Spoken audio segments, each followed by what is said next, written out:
Hello, is this a Demon Realm story? I wish to report an incident. On my wall, a Resident Evil dungeon instance has manifested. Please, come save me quickly. Peering through the circular gate of light, one could see a dilapidated, decaying restaurant within. On the ground, there were also remnants of some dried-up liquid. Outside the window, torrents of pitch-black rain swept over the ruins. A few zombies stumbled through the rain. In the distance, the shadowy figure of some colossal humanoid creature flickered in and out of sight. Close the door, close it for me. Following my powerful mental fluctuation, the blue vortex on the wall suddenly shrank and vanished without a trace. I truly am a genius. This unexpected fortune, which fell from the heavens, was indeed best submitted to the nation. A dozen minutes later, a knock echoed at the door. You are the one who reported the case, correct? Yes, officer. Did you bring any firearms? Hey friend, how much have you had to drink to be asking for firearms here? Why don't you also ask if we brought handcuffs? Young man, you reported a Resident Evil portal appearing in your house and also mentioned zombies? I know this sounds like the ravings of a madman. Later,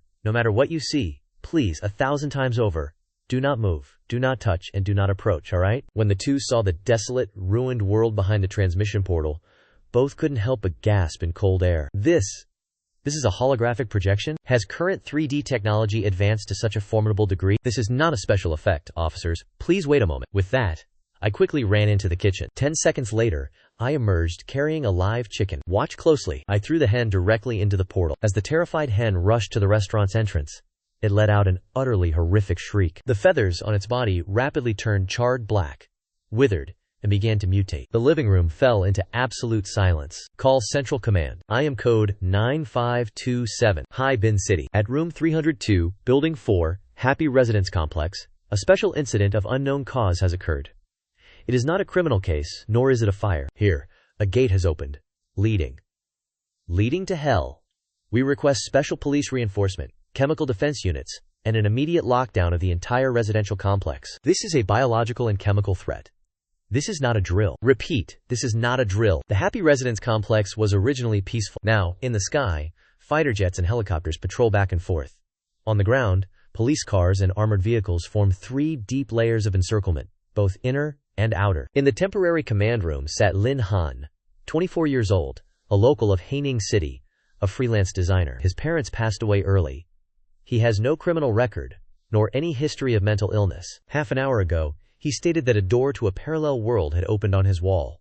We have since verified this. Just now, our technical personnel also entered, using drones to conduct a preliminary search. The results of the air sample analysis are in. Aside from containing a large amount of unidentified viral aerosols, the oxygen content, gravitational environment, and even the atmospheric pressure are entirely consistent with Earth. That place is truly another Earth. What about my house? Your house is currently a National Security Level 1 site. All residents of the building have signed non-disclosure agreements and have been relocated and resettled. From now on, that place no longer belongs to you. Or rather, it no longer belongs to the civilian Lin Han. Then, will I be dissected and studied? On Chen Guofeng's stern face, a rare hint of a smile appeared. No.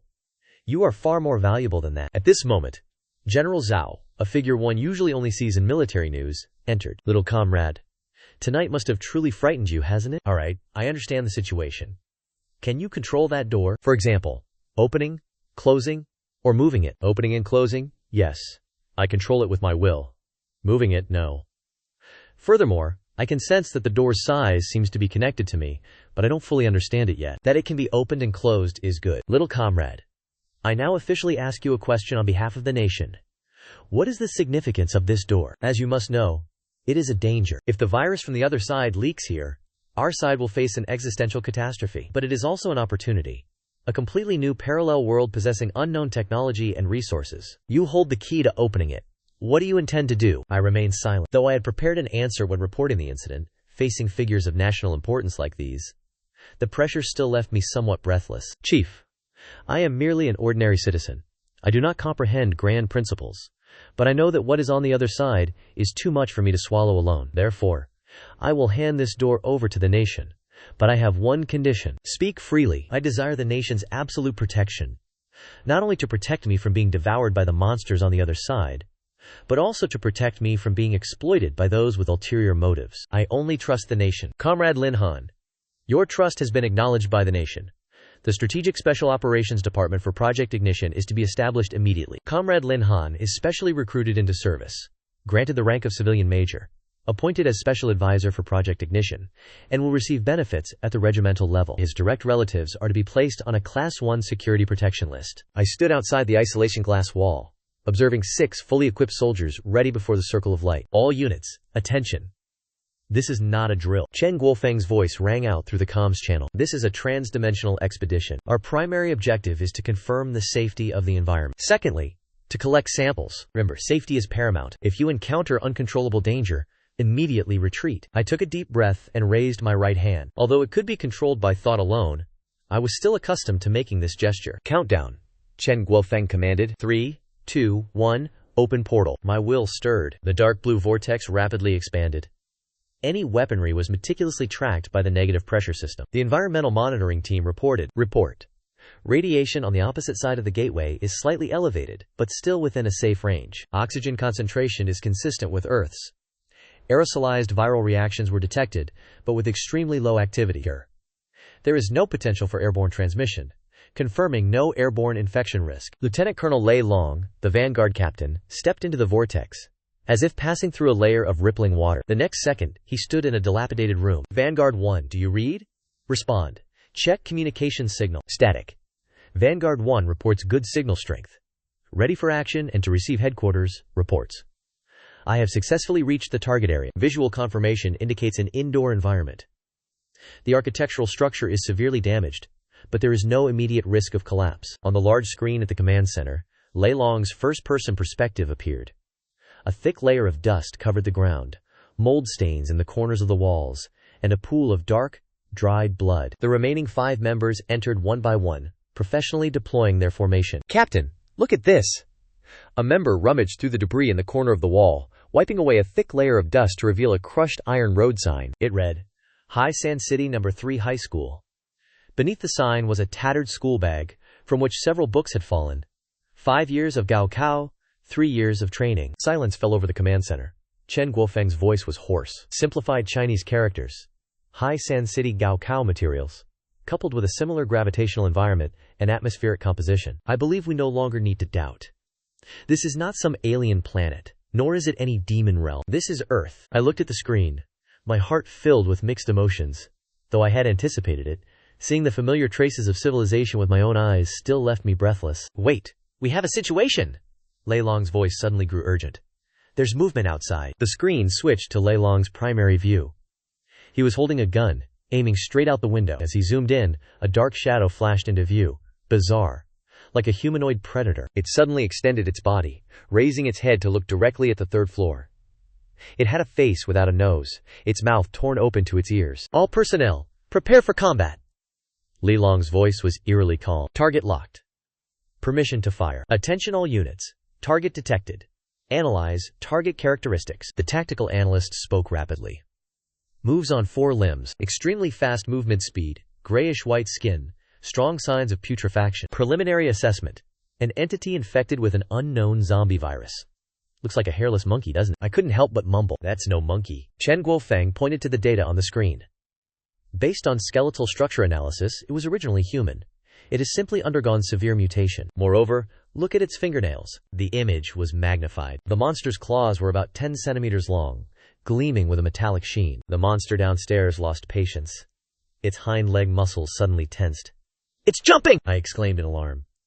But this is the 3rd floor. HMPH. Like an arrow released from a bow, it shot up from the ground, clinging to the 2nd floor security door and approaching the 3rd floor window. Too fast. The analyst recorded the data, recommending an increase in threat level to low. Facing the lunging monster, Lei Long didn't even blink. The moment the monster sprang, he squeezed the trigger. 3 sharp shots rang out. The first bullet shattered a sharp spike on the monster's head. The second bullet struck it between the eyes. The corpse was flipped mid-air, plummeting to the street below. Target eliminated. Lei Long reported calmly. Confirmed kill. Head is the weak point. Body is downstairs. Awaiting instructions. Good. Zhao Jiangguo slammed his hand on the table. It seems this thing isn't as mysterious as we thought. As long as the laws of physics still apply, our firearms will still be effective. I also let out a sigh of relief. My greatest fear was a monster immune to blades and bullets. But if bullets can kill it, then things are much easier to handle. Technical team, attention! Chen Guofeng's voice carried a hint of excitement. Immediately collect samples. This is the freshest primary data. I want to know the muscle density, bone hardness, and what exactly those black claws are made of. Vanguard Unit 2. Accompany me downstairs to collect samples. The rest remain on the third floor and maintain vigilance. The two quickly descended to the ground, dragged the monster's corpse into the first floor lobby, and began collecting samples. Reporting to command. The sample collection specialist reports that preliminary inspection reveals the target's body contains a high concentration of active virus. Furthermore, its bone density is 1.5 times that of a normal human, and its muscle fiber strength is twice that of a normal human. Its claws are primarily composed of a mixture of keratin and metallic elements. Their hardness is nearly equivalent to steel. Metallic elements. Tran Quokok Fong was momentarily stunned.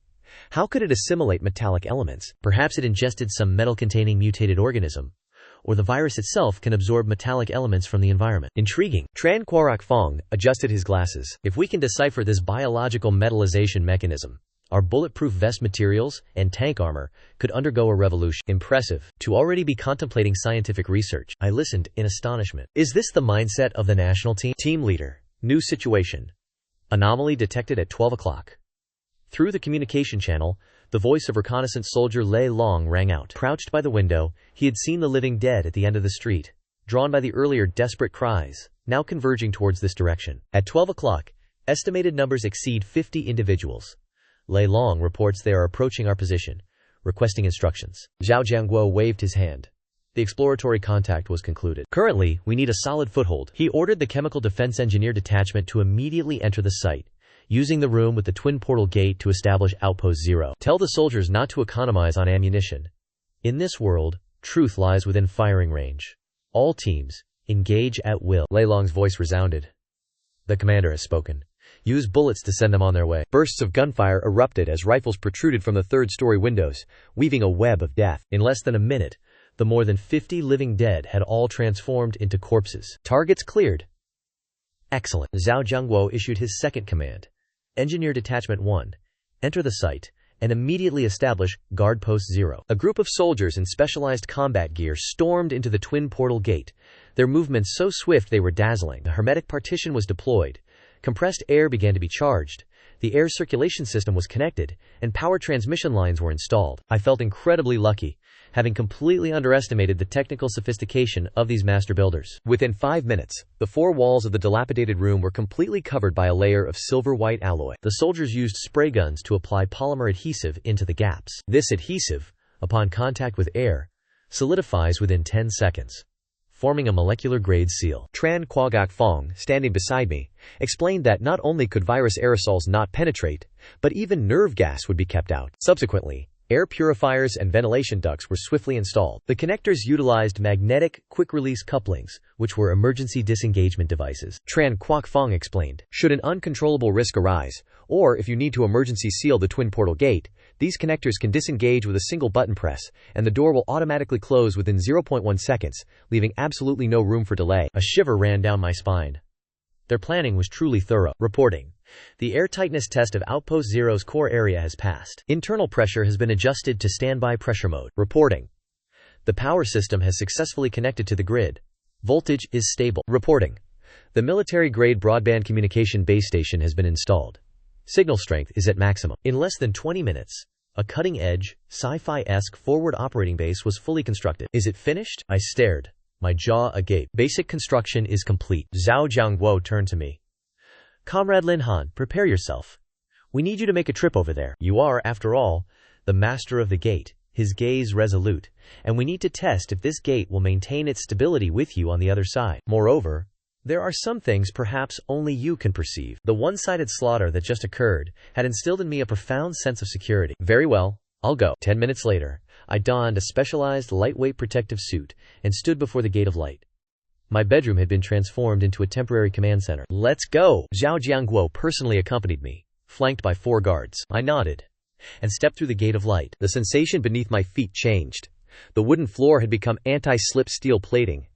A faint scent of ozone hung in the air. Welcome to Outpost 0. Greetings, Commander. Lei Long saluted, then nodded at me. I looked around, peering through the bulletproof observation window in the wall. For the first time, I gazed upon this apocalyptic landscape with my own eyes. The sky was a desolate gray, the streets chaotic, with corpses and living dead strewn about, submerged in pools of black blood. What is the status of the gate? Zhen Guofeng's voice came through the comms. Extremely stable, a technician replied. Preliminary tests indicate that regardless of which side of the gate Comrade Lin Han is on, the twin traversal gate maintains a. Zhao Jiangguo walked to the window, gazed into the distance, and pointed ahead. At the corner of the street stood a jewelry store, its display cases reflecting dazzling rays of light. A gold shop.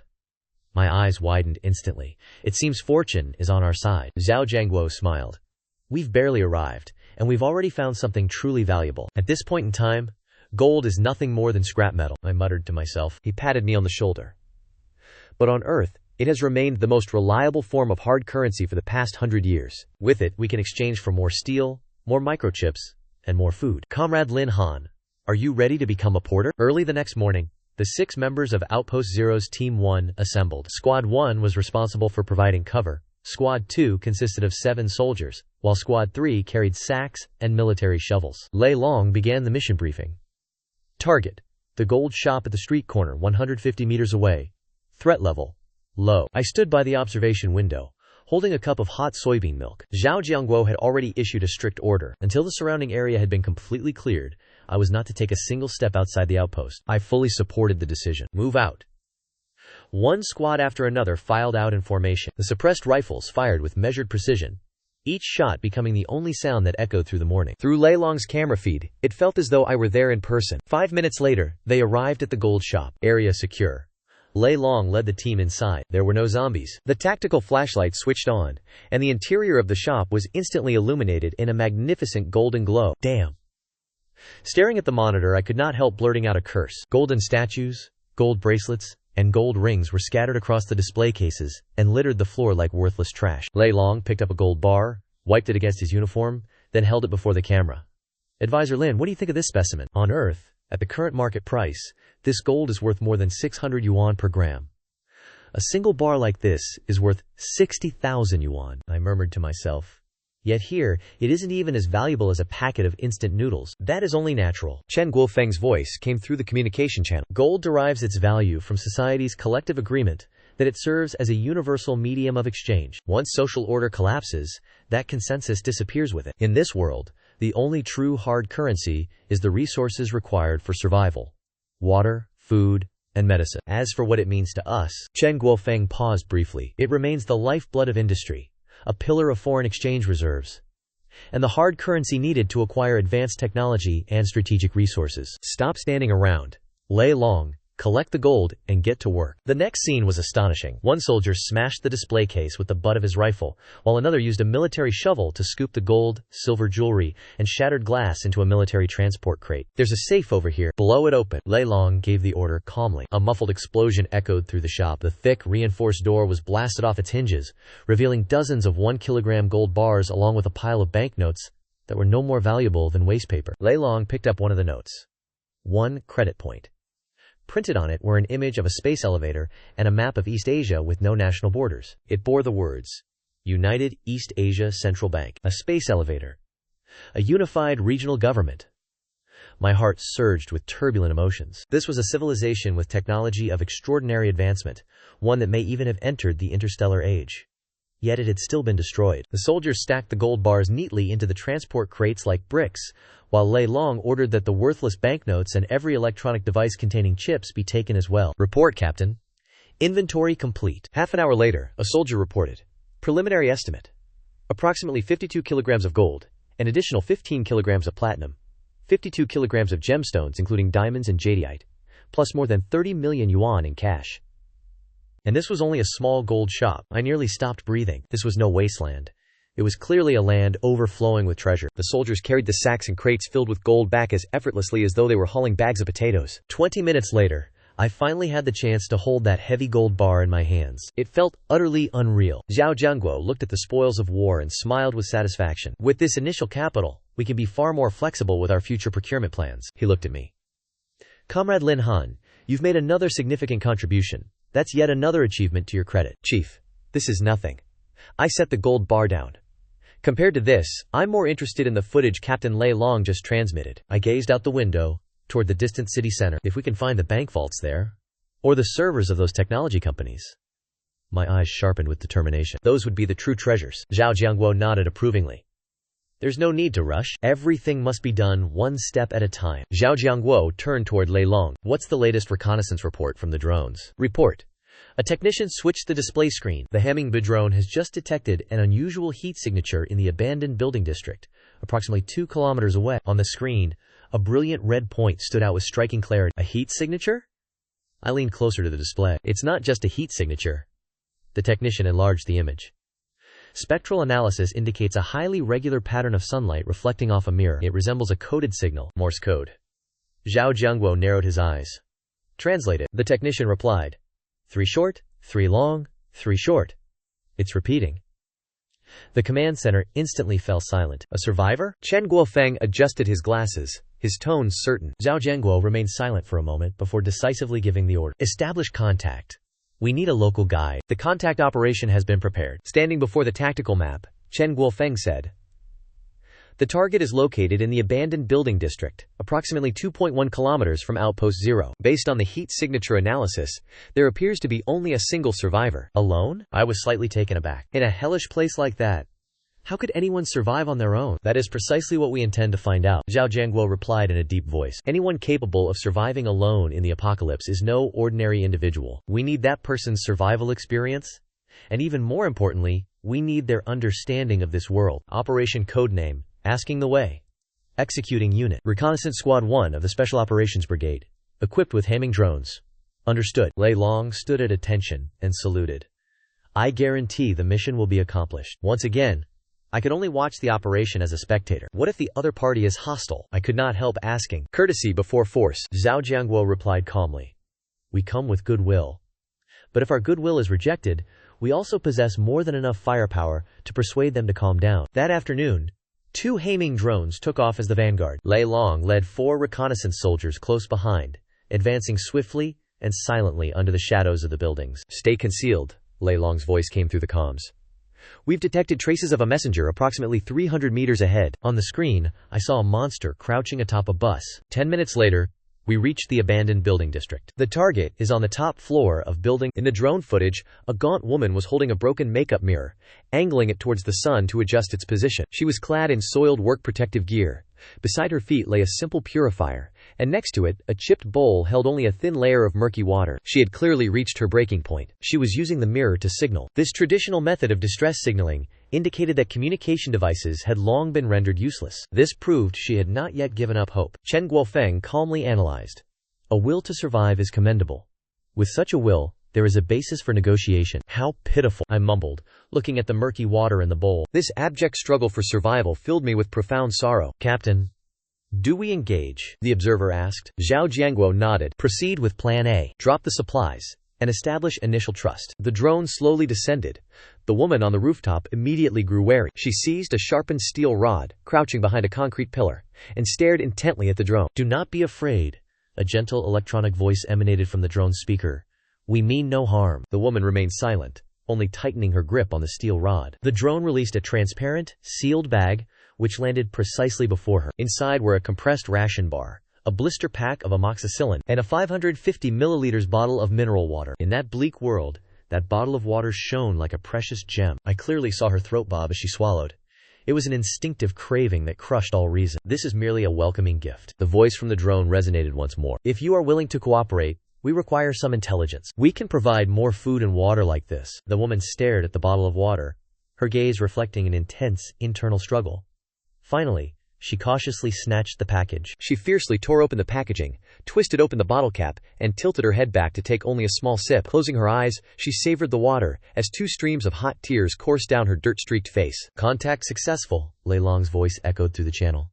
The fish has taken the bait. I watched this scene, a torrent of emotions surging within me. Could a mere bottle of water truly shatter her defenses? To a drowning person, even a single straw can be their entire world. Zhao Jiangguo gazed at the screen, his eyes profound, for in their hands they held an entire Noah's Ark. As the sweet liquid flowed down her throat, the woman named Suwan quickly calmed down. As a former virologist, rationality was her very instinct. She protected the remaining water, lifted her head, and her gaze regained its scrutinizing and evaluative quality. The opposing party possessed drones, purified water, and medicine. There could only be one conclusion. This was a powerful force that possessed a complete industrial production line. What do you want? Suwan's voice was hoarse but clear. I possess no supplies.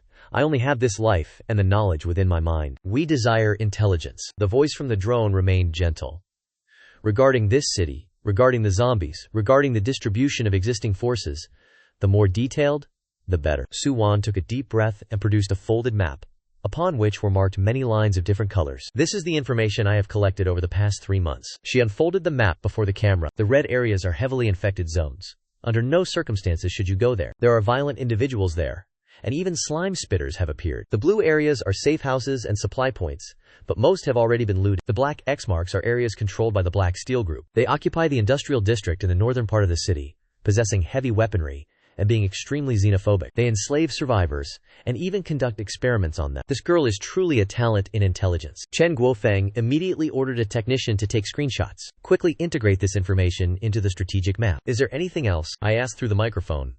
Beyond these, is there any other special news? For instance, anything unusual? Su-won pondered for a moment, a flash of disgust and fear appearing in her eyes. Recently, the Black Steel Group has been frantically collecting zombie heads. Heads? I was stunned. Specifically, what is inside the heads? Su-won explained.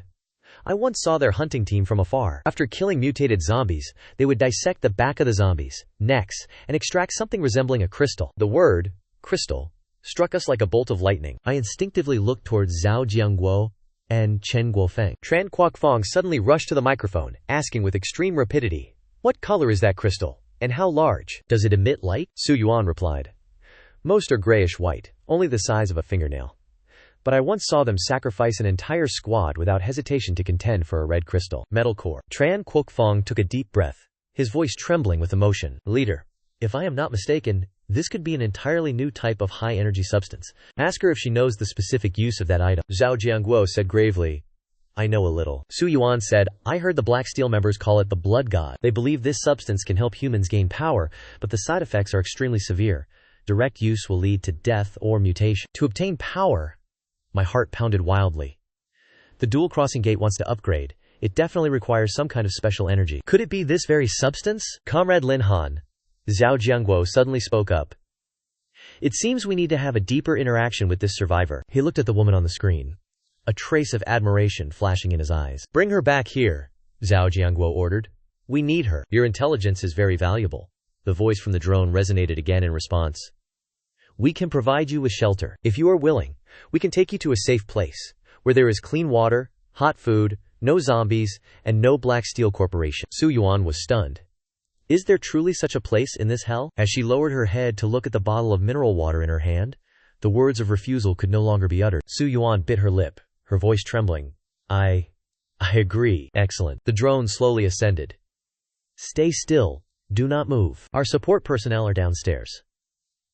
Additionally, there is one more question." That voice suddenly asked her, "What is your profession?" Su Yuan hesitated slightly, then straightened her back, a unique aura emanating from her. "My name is Su Yuan, head of Laboratory Number 3 at the Haisan Institute of Biological Technology Research. Virus C was precisely what we discovered there." When Su Yuan revealed this identity, the command center fell into a brief silence. "What we have found is not just a survivor, but also a living treasury of knowledge. Immediately escort her to the guard station." Zhao Jiangguo decisively issued the order. "Raise the security level to the highest. Lei Long, if you encounter obstruction, you are permitted to use." Understood? 15 minutes later, Su Wan was brought to Outpost 0. As she stepped through the airtight door, seeing the silver-white space filled with a science fiction aura, her entire being froze. This was not a survivor camp. Rather, it resembled a pre-catastrophe national-level laboratory. "Welcome, Dr. Su," I smiled, extending my hand to her. "I am Lin Han. Allow me to introduce this. You can understand this to be a special operations base. I am Su Wan," she said in a low voice, but her gaze involuntarily darted towards the self-heating meal tray, still steaming on the table. "Are you hungry?" I pushed the meal tray in front of her. "Eat first.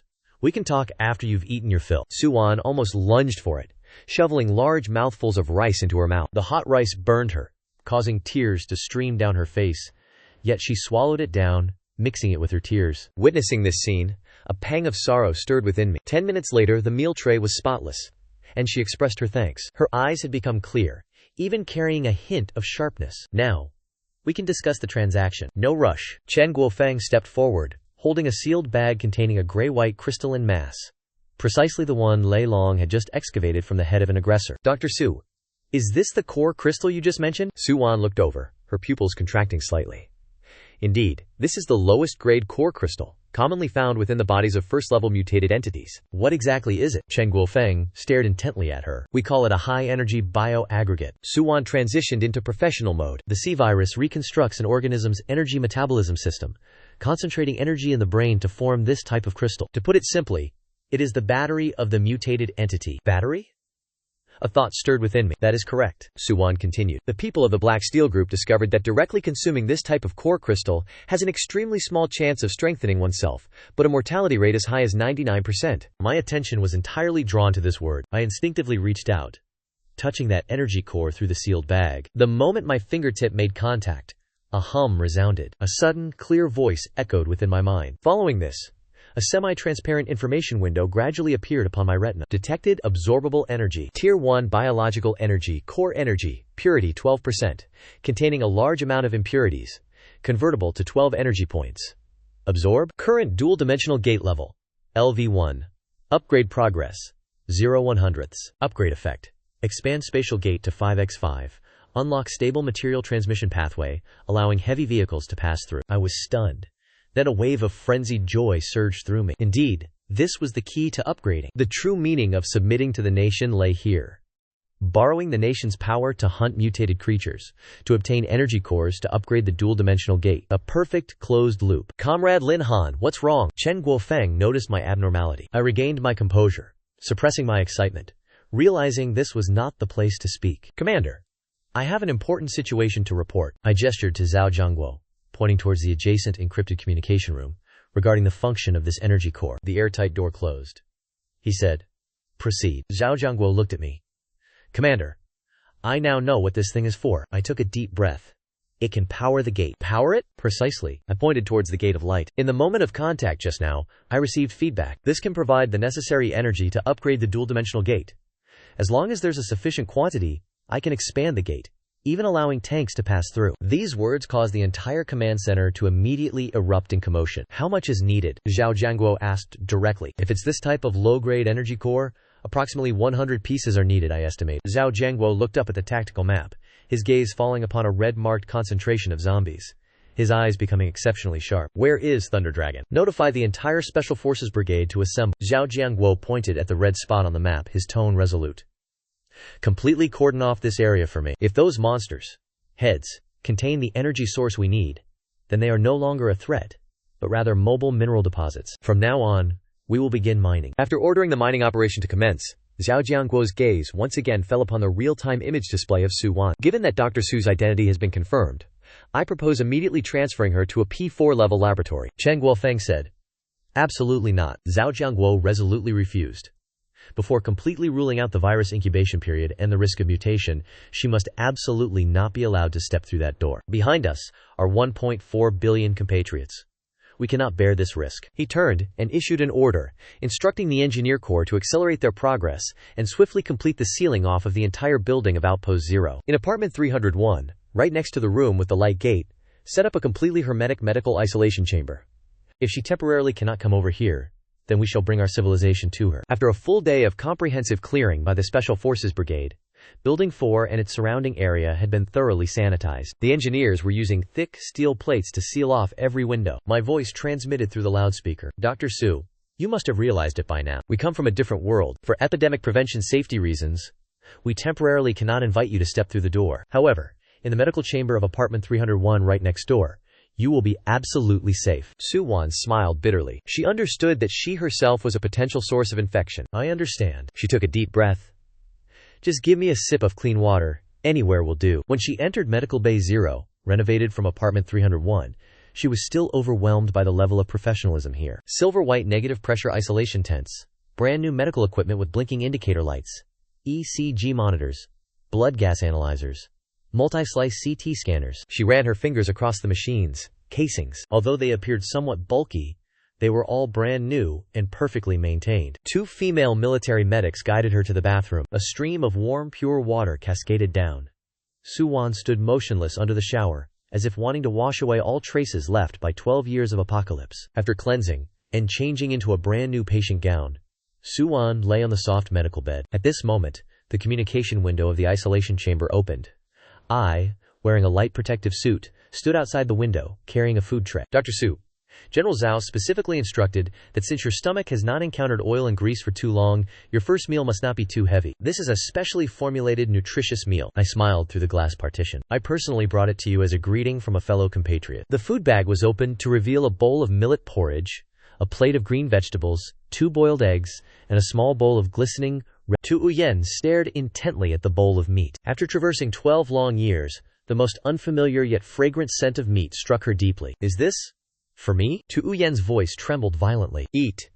It will satiate you fully, I said gently. Tu Uyen tremblingly held the spoon, scooping a morsel of meat and bringing it to her mouth. In that very instant, her heart, which had been rigidly taut, finally shattered. She covered her mouth, her choked sobs transforming into desperate, heart-wrenching wails. Weeping, she desperately crammed the food into her mouth, her tears falling into the bowl of congee, mingling with the braised pork as she swallowed. She was merely a tormented soul who had struggled in a living hell for 12 years, finally able to taste the essence of the human world once more. I stood silently outside the window, offering her a packet of tissues without a word. A long while later, Tu Uyen had consumed every last morsel. As she wiped away her tears and lifted her head once more, the fragility in her eyes had vanished, replaced by an unprecedented resolve. Lin Han. Tu Uyen looked at me, her voice hoarse yet filled with unwavering resolve. I know your concerns. I am a virologist. I understand the terrifying nature of virus C more deeply than anyone else. I will remain here and fully cooperate with all your research. I will impart to you all the knowledge I possess regarding this world. She gazed towards the wall, as if she could perceive the gateway of light beyond it. I have but one solitary request. Should the day come when it is confirmed, I pose no further threat. I implore you, allow me to pass through to the other side and gaze upon the sun. Within the command vehicle, Triu Qian Kwok observed the surveillance monitor, then, after a prolonged silence, spoke to her. That day shall indeed arrive. Command the engineering battalion to work tirelessly, 24/7, to complete the airtight modification of the entire building number 4 within 3 days. I desire that our soldiers, when within this building, may shed their gas masks and breathe freely. The construction of Guard Post 0 commenced with fervent activity within Medical Bay 301. A cross-world scientific dialogue formally commenced. This represents the entirety of the documentation we have amassed concerning what you refer to as Virus C. Tran Kwokfong's voice resonated through the communication device. Tu Uyen examined the data displayed on the screen, a slight furrow appearing between her brows. This data is remarkably superficial. Virus C is, in essence, more akin to a nano-level biological machine. A biological machine? Tran Kwokfong frowned. Indeed, but that is merely its disguise, Su Wan explained. It can not only modify DNA, but also restructure the host's energy metabolism system. That is why the undead can survive without food or drink. High-level mutated creatures can unleash energy attacks because their bodies all contain a core. Upon hearing core, my spirits immediately lifted. My hand was holding the crystal I had just extracted from the head of the tyrant. Dr. Su, since you are a virus expert, you must surely know the specific composition of this object? I asked. I only know a part of it, Su Wan replied solemnly. That mass is a Tier 1 core, with many impurities. Its main component is an unknown type of piezoelectric bioceramic. What use does this thing have for you all? She asked in return. Su Wan was silent for a moment, seemingly hesitating. In my world, some people would attempt to strengthen themselves by injecting extract fluid from the core, but my father always opposed it due to the extremely high mortality rate. Even if one were fortunate enough to survive, they would still face an immense risk of mutation. This thing is very dangerous. Extremely dangerous. I smiled. Rest assured, what we intend to use is not its bioenhancement function but its physical properties. As I spoke, I walked with the sealed bag towards the enormous bulletproof glass. Opposite the glass was that ominous blue interdimensional portal. Dr. Su, since you also do not know its energy level, allow us to verify it. What are you going to do? Su Wan was somewhat puzzled. I did not reply. I took a deep breath, pressed my hand against the glass surface, my gaze fixed on the core in my hand. Absorb, I thought silently to myself. The next second, Su Wan was astonished to discover that the grayish-white core in my hand began to glow. Streaks of faint blue light flowed from the core, passing through the sealed bag and the bulletproof glass, then plunging into the interdimensional portal. The vortex of the light portal suddenly accelerated its rotation. A deep buzzing sound echoed throughout the floor, and a burst of light erupted. What is this principle? Su Wan's eyes widened. She stared at the scene in disbelief. It was swallowed by that gate. I released my hand. Inside the sealed bag, only a small handful of grayish-white powder remained. Simultaneously, the long-awaited notification appeared in my mind. Successfully absorbed Tier 1 Biocore energy fluid. Received 12 energy points. Current level advancement progress, 12 100ths. As expected. I clenched my fist, an uncontrollable smile spreading across my lips. Dr. Su, I said, turning to look at Su Wan, who was still stunned. This is the true purpose of this for us. It is not poison, it is a key. A key? Su Wan murmured. Precisely. I gestured towards the gate of light. This gate hungers, and these core crystals are its sustenance. By sating its hunger, it can grow larger, become mightier, and stabilize further. In this very moment, whether it was Chen Guofeng observing through the screen, or Zhao Jiangguo within the command vehicle, both were profoundly shaken by this unfolding revelation. Core crystals equate to energy. The undead become mobile mineral veins. Once this equation was established, the entire strategic landscape was instantly inverted. The undead, once a nightmare in our eyes, now emerged as a precious resource. Zhao Jiangguo's voice resonated from the comms. Comrade Lin Han, are you certain that merely 100 first-grade core crystals such as these are sufficient to complete the first stage of ascension? Absolutely. I observed the progress bar within my mind. Furthermore, I possess a powerful premonition. The trans-dimensional gate, once upgraded, will assuredly bestow upon us an immense surprise. Excellent. Zhao Jiangguo emphatically slammed his fist upon the table. Transmit my orders immediately. The entire Special Operations Brigade is to enter Level 1 combat readiness. The engineering company is to immediately clear an armored passage leading directly to the Gate of Light. If the undead horde on the other side contains the energy we require, then we shall extract it ourselves. Within the medical bay of the other world, Su Wan observed all these unfolding events. The denizens of her world perceive the undead as harbingers of death, while we, conversely, regard them as a valuable resource. Is this truly the disparity in civilizational advancement? She murmured to herself, lost in thought. She could sense that our capabilities would fundamentally alter the destiny of this ravaged land. Not through salvation, but through conquest. Level 1 combat readiness. Level 1 combat readiness. The warning reverberated across both worlds. Squads of soldiers streamed forth from within the Gate of Light, swiftly deploying defensive formations across the thoroughfares. Attention. This is not a drill. All personnel, confirm airtight seals on your gas masks, and activate friend or foe identification systems. Heavy weapons teams, assume your positions. Lei Long stood upon the rooftop, raising his binoculars. His gaze behind him, 2 heavy machine guns were already positioned, their muzzles pointed towards the end of the street. Reporting to command, the diversion team is in position, commencing action. Zhao Jiangguo's voice was deep and authoritative. 500 meters from the guard post, 2 drones hovered in the air, loudspeakers suspended beneath them. A song, lost for 12 years in this desolate world, suddenly shattered the silence of the apocalypse. The hidden undead, as if a disturbed anthill, immediately erupted. Amidst countless roars, dense figures converged into a human tide, pursuing the 2 drones. The bait had been taken. The reconnaissance company commander maneuvered the drones, luring the horde of undead towards the encirclement. All units, attention.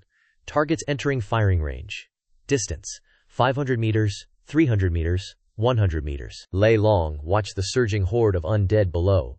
Their numbers were at least 500, interspersed with several violators of extreme speed. But today, what they faced was a modernized army. Fire! The command was given. Boom, boom, boom, boom, boom. 2 heavy machine guns on the Vanguard rooftop roared, their 12.7mm rounds immediately tearing the Vanguard undead into pieces. Immediately after, dozens of automatic rifles simultaneously opened fire, a crisscrossing network of firepower engulfing the entire street. This was not combat. This was an industrialized massacre. Those undead were as fragile as paper, collapsing in droves before they could even reach the front line. Sector 3 reports a violator detected, requesting sniper engagement. On the rooftop, a sniper calmly squeezed the trigger. Su Wan had previously confirmed that this type of mutated entity, known as a violator, possessed thick flesh and a high constitution, making it extremely difficult for ordinary rifle rounds to eliminate in a single shot. Boom! A violator, just as it was about to leap and break through, had its head explode like a watermelon. In less than 10 minutes, the gunfire gradually subsided. The street returned to a deathly silence, leaving behind only countless fragments of corpses and a pervasive stench. Is it over? Su Wan watched the battle unfold on the screen, her mind stunned. She had witnessed hordes of undead that inspired despair, yet before these soldiers, they were unexpectedly feeble. This was the power of overwhelming firepower. I walked over to her, carrying a hint of pride. Dr. Su, welcome to a world where truth is found at the barrel of a cannon. Clear the battlefield. Lei Long's voice resounded once more. The Chemical Defense Engineering Company, clad in hazmat suits, moved in to support. They absolutely had to extract the core crystals before their energy dissipated. Dozens of soldiers in hazmat suits rushed forward, enduring the stench, swiftly cracking open the skulls of the undead to retrieve the crystals. Report. A Tier 1 core crystal discovered. On this side, a squad leader has also unearthed a red crystal, seemingly a Tier 2 core crystal. Reports of triumph continuously relayed back through the radio. I stood before the portal of light, watching as blood-stained bags of core crystals were brought back, the system's notifications resounding incessantly within my mind. Absorbed a level 1 biological core. Energy plus 1-2. Absorbed a level 1 biological core. Energy plus 1-1. Absorbed a level 2 biological core. Energy plus 150. The upgrade progress bar was surging wildly. Finally, when the last bag of biological cores was fed into the light portal, the energy had fully accumulated. Current progress. 100/100ths. The dual traversal portal's rank ascended to LV2. The spatial portal's size expanded to a customizable 5 by 5 meters, unlocking a new, stable, technical matter transmission pathway. Unlocked new authority, allowing two-way passage for heavy machinery. Unlocked new authority to move the spatial anchor point. The originally ordinary portal suddenly erupted with dazzling light. After the light receded, what appeared before me was a perfectly flat, stable, rectangular light portal, like a mirror's surface, resembling an exquisite gateway embedded into the bedroom wall. However, the room was too small. The light portal pressed against the ceiling and floor, almost completely filling the entire wall. Detecting the current spatial restrictions, the light portal's size automatically adjusted. It could expand to a maximum of 5 by 5 meters. The host can adjust the light portal's size through intent at any time. I gazed at the colossal wall of light before me, and the corner of my mouth curled into a smile. I turned and spoke into the communication device. "Chief, the gate is open, and it's even larger than we anticipated." But then I pointed to the ceiling. "This temple is too small. It cannot contain such a large Buddha statue. We must find a new home for it." "A new home?" On the other end of the line, Zhao Jiangguo looked at the light portal on the screen, a glint of light flashing in his eyes. "You mean the light portal can now be moved?" "Yes, Chief," I nodded. "Although it cannot be moved arbitrarily, I can move it to any wall around here. As long as the wall is large enough, it can fully expand." "Good." Zhao Jiangguo suddenly stood up. "Notify the Department of Technology to immediately initiate Plan B." The so-called Plan B was a pre-established second-phase contingency plan. An engineering corps had secretly taken over the underground air raid shelter of the apartment complex and converted it into an underground fortress. On the otherworld side, all personnel at Guard Post 0, "Attention! Prepare to withdraw from Room 302. After receiving the order, Lei Long began organizing the dismantling of the defensive structures. "Where are we moving to?" Su Wan asked, confused. "The defensive system here has just taken shape. Isn't it too regrettable to abandon it now?" "Not regrettable," I smiled at her through the light screen, "because where we are going is a true fortress. Moreover," I chuckled mysteriously, "we need to make way for some big fellows." Lei Long, "Escort Dr. Su to the underground parking lot for assembly. We will meet there." "Understood." The relocation proceeded swiftly. On Earth's side, the underground base had thoroughly cleared a massive concrete wall. On the parallel world's side, the engineering company had also cleared a space at the entrance of the underground parking lot. The coordinates of the two realms had been successfully calibrated. Upon verification of the wall's structural integrity, personnel on the parallel world's side had withdrawn to a safe area. Relocation could commence. In room 302, I cast my gaze around the room. "Shrink," I willed, and the rectangular light portal suddenly contracted, transforming into a streak of light that entered the center of my forehead. "Let us depart." I turned and departed, escorted by agents, proceeding directly to the entrance of the underground air raid shelter. 10 minutes later, at the underground air raid shelter on Earth's side, I stood before the massive concrete wall. Behind me were Zhao Jiangguo and countless scientific research personnel. I took a deep breath, placing my hand on the wall's surface. As I activated it, a dark blue light radiated outward, instantly engulfing the entire wall, 5 meters high and 5 meters wide. The square light screen, smooth as a mirror, made humans appear truly diminutive before it. This was the level 2 form of the cross-realm gate. Zhao Jiangguo stood on the command platform, his heart surging with emotion. "Commander, the gateway test has been completed. Opposite is the entrance to the underground parking lot of Jingshu Jiawan District. The space is ample, free of obstacles." "Excellent." Zhao Jiangguo picked up the red command phone. "This is Zhao Jiangguo. Order the steel torrent to advance." Rumble, rumble, rumble. The ground began to tremble. Leading the charge was a Type 99A main battle tank. This 55-ton king of the land battlefield exuded a formidable aura.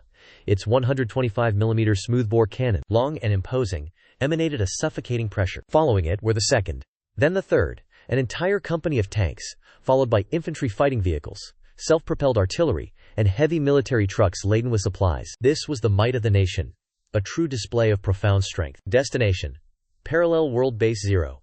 Deployment initiated. The first Type 99A tank advanced with an unstoppable momentum, fearlessly driving towards the circle of light. The light screen rippled once, as the massive tank's body slowly submerged into it. On the parallel world's side, the dim, underground parking lot passage was suddenly illuminated by two beams of headlights, accompanied by the colossal roar of its engine. The Type 99A tank, like a steel beast, burst forth from the light portal on the wall. Next were the second, then the third, a fully mechanized, heavy armored force miraculously appearing amidst the ruins of the apocalypse. Suwon stood in the corner, her entire being utterly petrified. She knew we were very strong, but she never expected us to be this strong. Tanks, and not just any tanks, grew. Humph. Deep within the underground parking lot, the dull growls of the undead echoed. Over a dozen zombies staggered out, among them a colossal, hulking brute. The leading Type 99A tank did not even bother to turn its turret, maintaining its speed as it charged straight through. Crunch! Splat! A series of chilling sounds of bones being crushed echoed. Whether it was a regular zombie or that hulking brute, before the 55-ton steel machine, there was no difference. They instantly turned into a pulpy mess of flesh. This was the flow of steel.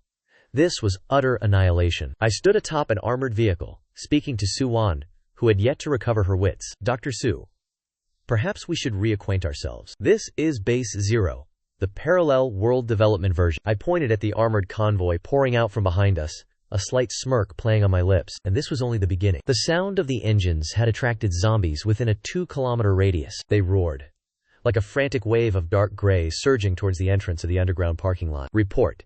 Radar detected a massive biothermal response approaching, exceeding 3,000 in number, and still rising. In the command center, the voice of the communications officer was urgent, but devoid of panic. Zhao Zhangguo did not even frown, calmly issuing the order. Save the trouble of searching every building. Let them approach a little closer. Order the armored detachment to seal off the entrance and fire at will. At the entrance of the underground parking lot, 3 Type 99A main battle tanks lined up abreast, forming a steel wall that sealed off the entrance. Behind them were infantry fighting vehicles and heavy machine gun emplacements. The first wave of zombies roared forth, several incredibly fast hunter-type creatures leaping high, attempting an aerial assault. The commander of the first Type 99A coldly observed this scene. Fire with the 12.7mm anti-aircraft machine gun. The one on top of the Vanguard tank opened fire. Following that, the 30mm autocannons of the infantry fighting vehicles joined in. The dense stream of tracer rounds wove into a deadly net of fire. The hunter-type creatures leaping through the air were instantly shredded into flying fragments of flesh. The front-rank zombies fell like reaped grain. The zombies in the rear trampled over the corpses and continued to surge forward. High explosive shells from the 30mm autocannons tore into the horde of zombies, detonating. Each shot unleashed a deluge of blood and gore. Not a single zombie could advance more than 20 meters into the incline. This was not combat. It was a unilateral slaughter. 40 minutes later, the gunfire gradually thinned. On the slope outside the entrance, a mountain of corpses, 2 meters high, had been piled up. Several construction bulldozers roared forward, scooping the bodies and pushing them aside like mere refuse. Then, retrieval teams in hazmat suits entered the scene, skillfully searching for crystal cores. Tier 1 crystal core confirmed. Tier 1 crystal core confirmed. Tier 2 crystal core confirmed. Inside the head of this abomination was a red one. An excited team member held up a blood-red crystal. That unfortunate abomination hadn't even clearly seen the tank's form before its upper half was obliterated by automatic cannon fire. Suwon stood beneath the command vehicle, gazing blankly at the scene. The horde of undead in her memory had been symbols of death and despair. But today, those terrifying monsters were like raw materials on a production line, efficiently slaughtered, cleared, and harvested. Is this the true might of a nation? She muttered. This is hardly anything. I, at some unknown point, appeared beside her, offering her a cold cola. Once the Air Force joins the battle, or carpet bombing with missiles begins, then you will truly understand what real firepower coverage means. Suwon took the cola bottle, a vague sense of unreality washing over her. Compared to watching the spectacle, Dr. Su, your true battlefield awaits over there. I pointed towards a spot not far away, where engineers were erecting a white field tent complex with astonishing speed. That is.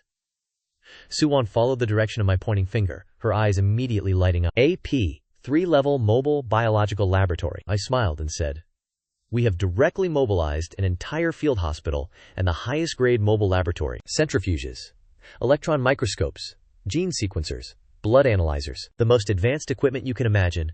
We have brought it all for you. Suwon's hands trembled slightly. She understood the immense value of these items too well. Electricity, water, consumables, and guaranteed security. For a scientist, this was paradise. With this equipment, I can conduct in-depth analysis of these crystal cores. The crude, direct methods of utilization, like those of the black steel conglomerate, are not only dangerous but also extremely inefficient. Give me 3 days, combined with the data I've brought, and I can certainly clarify its energy composition and discover a truly safe method of utilization. In Suwon's eyes, a flame ignited once more. This is true scientific research. Good. I nodded. Watching the steel torrent clearing the battlefield in the distance, several high-powered spotlights illuminated the rooftops of apartment buildings in the complex, tearing through the darkness that had shrouded Haisan City for the past 12 years, declaring the return of human civilization. This place is now safe. I took a deep breath.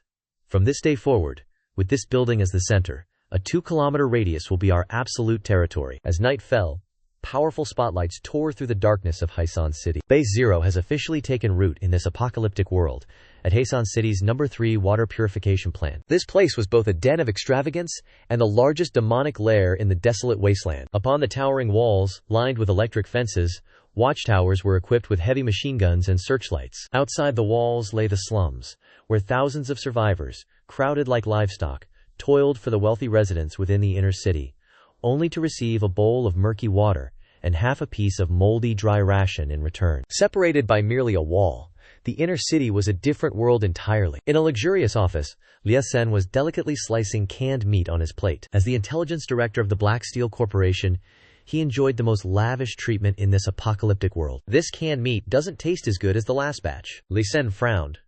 Next time, tell the search team to look in the basements of the wealthy districts. Perhaps there's still some unexpired imported goods there. Yes, Brother Sen. The beautiful secretary beside him replied timidly. Knock, knock, knock.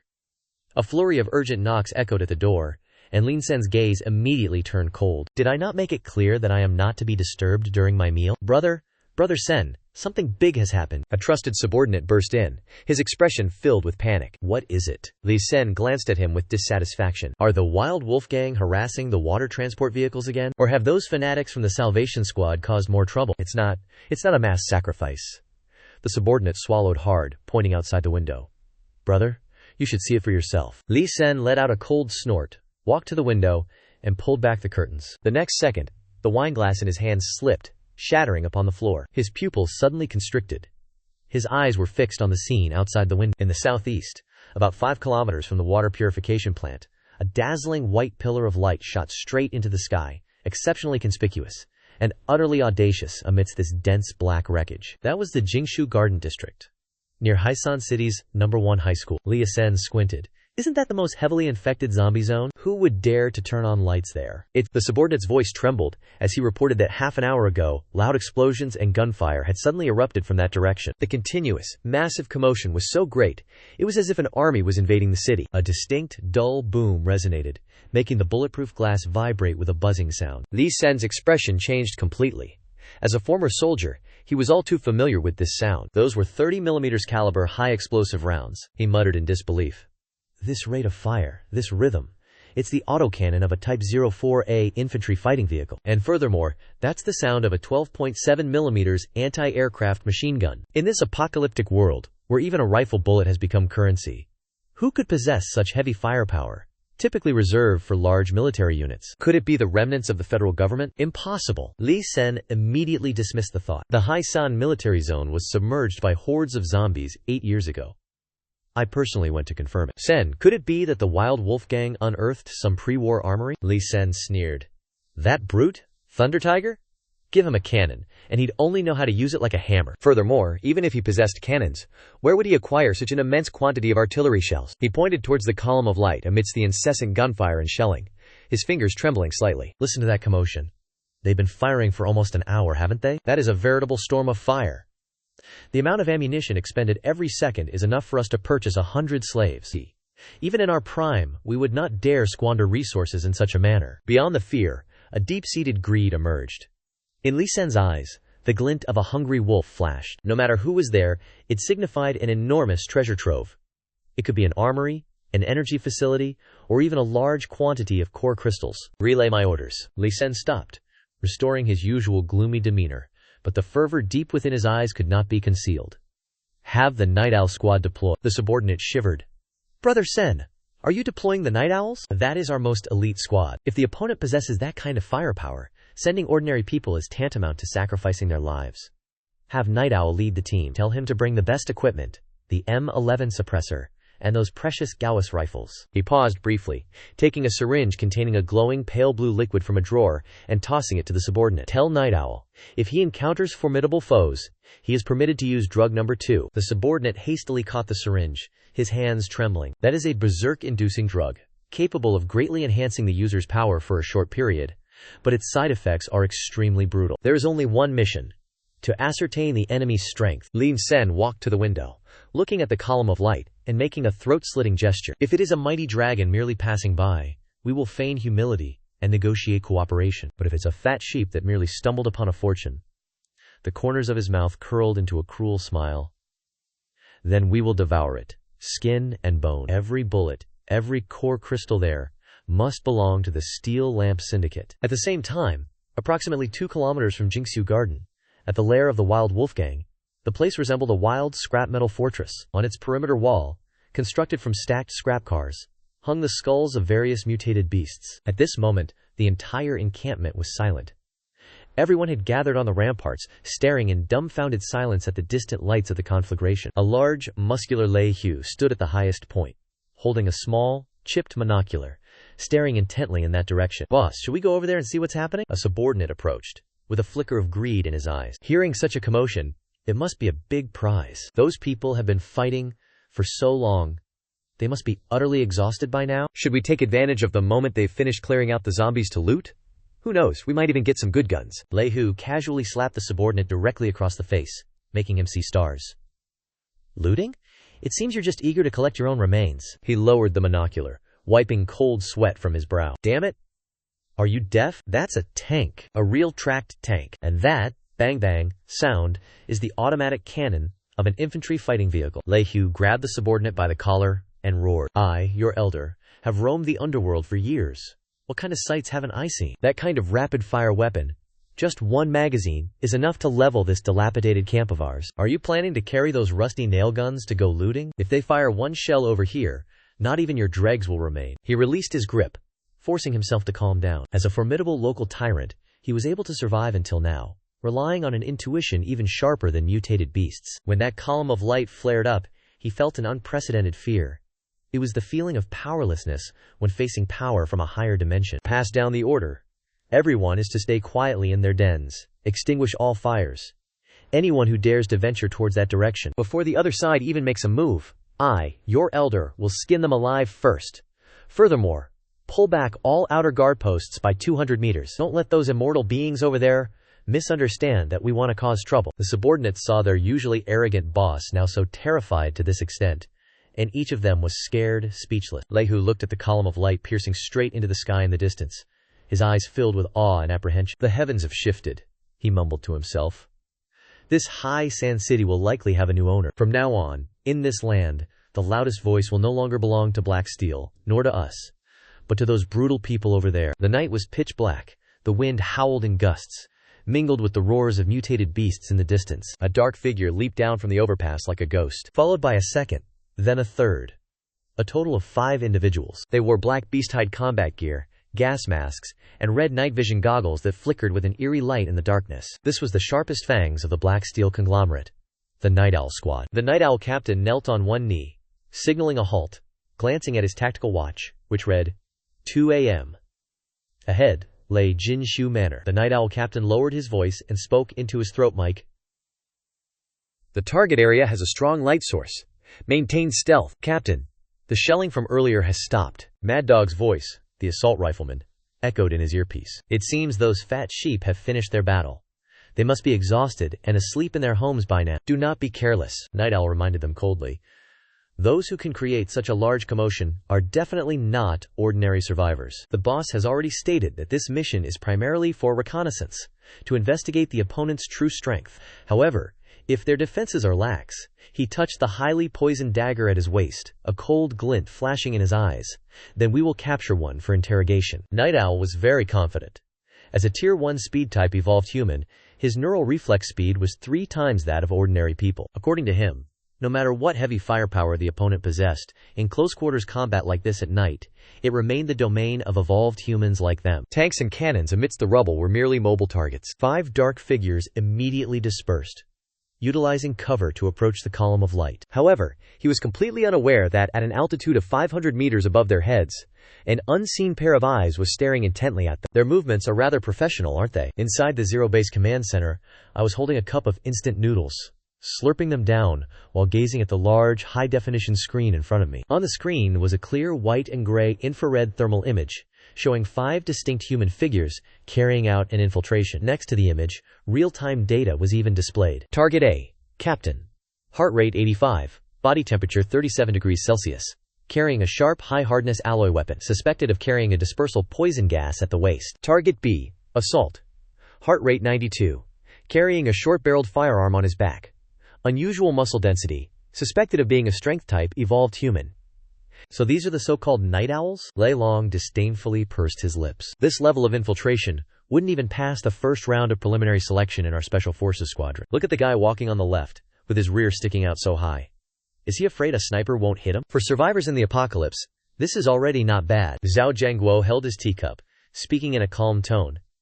They know how to utilize the terrain, how to disperse their formation, and are even equipped with leather jackets that resist thermal scanning. It's just a pity that their concept of equipment is still stuck 20 years in the past. He pointed to a small red dot on the screen. Our ultra-miniature Ron Hamming drone is hovering directly 100 meters above their heads, yet they are completely unaware. This is the disparity of eras. That so-called thermal scan-resistant gear, before military-grade multispectral radar, is as fragile as a layer of transparent tights. Commander? Should we eliminate them immediately? Lei Long requested orders. The sniper team has locked onto all targets. With just one command, we can shatter their skulls within 3 seconds. Wait a moment, I said, swallowing the beef in my mouth. The Black Steel Corporation has sent people to deliver gifts. We have no reason to refuse. Didn't Dr. Su say she was short on experimental subjects? These evolved humans are perfectly suited for her to dissect and study. Capture them alive for If they wanted a show of force, then show them what modern warfare truly looks like. Order Special Forces Team 1 to close the net. At that moment, Night Owl suddenly felt an inexplicable cold aura. This sensation was akin to being stared down by some terrifying, ancient beast. As an evolved one, this intuition had saved his life countless times. Night Owl abruptly stopped, instantly ducking for cover beneath an abandoned bus. What's wrong, Captain? This isn't good. Night Owl's voice was a little hoarse. Too quiet. Indeed, far too quiet. They had infiltrated to a position less than 300 meters from the light source. But there was nothing here. A deathly silence. Captain, look over there! Mad Dog suddenly cried out. Night Owl followed the direction he pointed, his pupils suddenly contracting. In the open ground 100 meters away, several colossal machines were parked. They were tanks. But these were not the makeshift, bulldozer-modified tanks of the Black Steel Corporation, but true killing machines, with sleek turrets and long, straight barrels. Even submerged in stillness, the aura of cold steel emanating from them made Night Owl feel suffocated. Those were main battle tanks. Night Owl's eyes widened.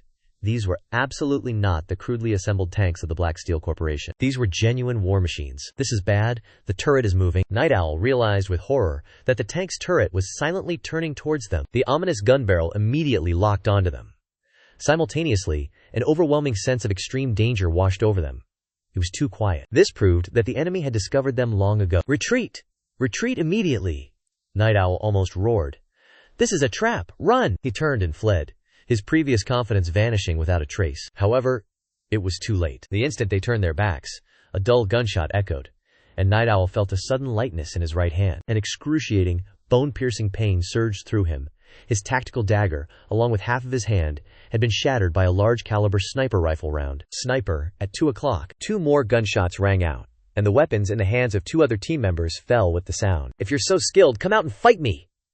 Mad Dog roared in fury, pulling out a red syringe and plunging it forcefully into his neck. That was drug number 2. However, just as the needle was still 1 centimeter away, a flash of blue lightning tore through the night. Mad Dog convulsed violently, foamed at the mouth, and collapsed rigidly to the ground. Damn it! Night Owl watched his comrades fall in an instant, a desperate frenzy flashing in his eyes. Since he could not escape, he might as well risk it all. He tensed his leg muscles, lunging forward like an arrow, as swift as lightning. However, the moment he took a step, countless dazzling white light pillars simultaneously erupted from all directions, illuminating the area where he stood as brightly as day. The intense light immediately blinded Night Owl, causing him to scream miserably, cover his eyes, and collapse to the ground. "Welcome to Base Zero," a cold voice echoed through the loudspeakers. Or, rather, "Welcome to the extermination ground of information warfare." Night Owl suppressed his pain, struggling to open a slit of his eyes, and saw a sight he would never forget for the rest of his life. Surrounding him, dozens of soldiers, armed to the teeth, had appeared, he knew not when. They were equipped with state-of-the-art gear, their rifles laden with various accessories he could not name. Dozens of crisscrossing red laser sights illuminated him and his comrades. And right in front of him, the Type 99, a main battle tank, had rotated its turret, he knew not when. Its colossal 125mm smoothbore cannon was coldly pointed directly at his head, at a distance of less than 20 meters. To point a main battle tank at a man wielding a dagger, was this truly a human act? Despair, utter despair. Everything Night Owl had once prided himself on seemed like a clown before these steel beasts and infrared scopes. Don't shoot." Night Owl slowly raised his hands, then slowly knelt before the cannon barrel, capable of blasting him into dust. "I surrender." 10 minutes later, in the underground interrogation room of Base Zero, the Night Owl team, once arrogant and domineering, now looked like 5 plucked chickens, strapped to interrogation chairs. As I entered, Night Owl was bowing his head, his eyes vacant. "Raise your head," Lei Long barked coldly. Night Owl tremblingly raised his head to see the impossibly young man who was I. "Allow me to introduce myself," I said, taking a sip of coffee and smiling at him. "I am Lin Han, the master of this place. Frankly, I am quite interested in what you call the abilities of you, evolvers." I set the cup down, pointing to the laboratory behind the one-way glass panel beside us. There, Suwan, in a white lab coat, was excitedly adjusting equipment. "My chief scientist happens to be in need of some living test subjects to study the effects of the metallic core on the human body. Therefore, this next conversation will decide whether you lie on an operating table, sacrificing yourselves for science, or become labor prisoners, going to the back to help us carry bricks." The smile on my face remained radiant, but in Night Owl's eyes, it was even more terrifying than it dealt. "Now tell me, before sending you here, did those dogs from the Black Steel Group tell you how they wished to die?" The underground interrogation room of Base Zero. An hour passed. Night Owl's hand wounds had been treated, but the pain relentlessly reminded him of what had just transpired. On the other side of the one-way mirror, Suwan held a lab report, her brows tightly furrowed. "Are the results in?" I pushed open the door and stepped into the observation room. "They are." Suwan handed the report to me. Her voice carried a hint of pity. "The so-called evolved humans are, in essence, a complete sham from beginning to end." She pointed at the microscopic cellular images on the report. Their cellular activity, while 5 times higher than normal humans, was not a result of natural evolution, but rather forcibly burned out by a virus. Burned out, yes. Much like injecting too much catalyst into an engine. Suwan offered this analogy. The mutated C virus strain is relentlessly eroding their telomerase enzymes, forcibly exchanging cellular vitality for a short-term burst of power. At this rate of depletion, she glanced at Night Owl in the interrogation room. Even without any external injuries, he would not live beyond 3 to 5 more years. By then, he would either die of systemic multi-organ failure or completely transform into a mindless living corpse. I arched an eyebrow. In other words, the Black Steel Group's so-called deity creation plan is actually mass-producing individuals doomed to an early demise. Not just individuals doomed to an early demise, but also mobile biochemical bombs, Suwan said coldly. This modification process is irreversible. That man named Li Sen entirely treats living beings as disposable consumables. Understood, I nodded, the corner of my mouth curving into a smile. This information is even more valuable than any defensive maps they might possess. Having said that, I took the report and stepped into the interrogation room. A dossier was thrown directly in front of Night Owl. "Read this." I pulled up a chair and sat down. "This is your medical examination report." Night Owl, in a daze, took the report. Although he didn't understand the complex medical data, he could still comprehend the bold, red-printed conclusion at the end. Diagnostic result: severe cellular depletion, pre-symptomatic genetic chain collapse, projected remaining lifespan of under 3 years. What does this mean?" Night Owl's voice trembled. "It means the blood deity you've always been so proud of is, in reality," I pointed at Suwan behind the glass wall. "My chief scientist had just finished analyzing your blood. The so-called enhancement drug that the Black Steel Corporation injected into you was, in fact, draining your life force. You believed you were growing stronger, but in truth, you were merely burning away your remaining vitality." Impossible. Li Sen said this was the key to evolution, the symbol of a new humanity. Night Owl suddenly stood up, but his arm was twisted, and he was yanked back down into the chair. "You are deceiving me. You wish to undermine my will." "Deceiving you?" I scoffed. Have you not felt it yourself? The profound debility every time you use your power, the bone-deep aches and pains at night, and the increasingly uncontrollable thirst for blood and flesh. Night Owl was aghast, his face instantly turning pale. For every symptom I mentioned struck at the greatest fear hidden deep within his heart. He had always believed that was the price of evolution. So it was merely a countdown to death? They have always been deceiving us, Night Owl muttered, the light in his eyes completely extinguished. The collapse of belief is what truly makes a person despair. It's not necessarily all bad news.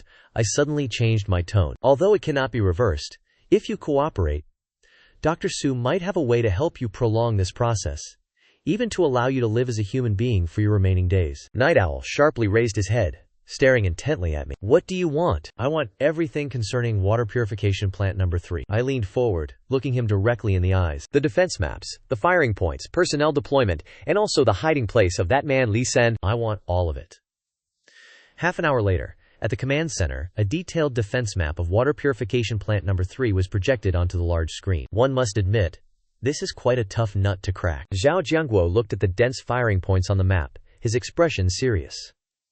3 layers of defensive lines, over 2,000 slaves as living shields, and 300 fully armed private soldiers. Besides the modified armored vehicles we have already seen, they are also hiding an armed helicopter, a Storm Tiltrotor aircraft, a relic from before the war. Although its firepower is fierce, they lack specialized high-energy solid fuel.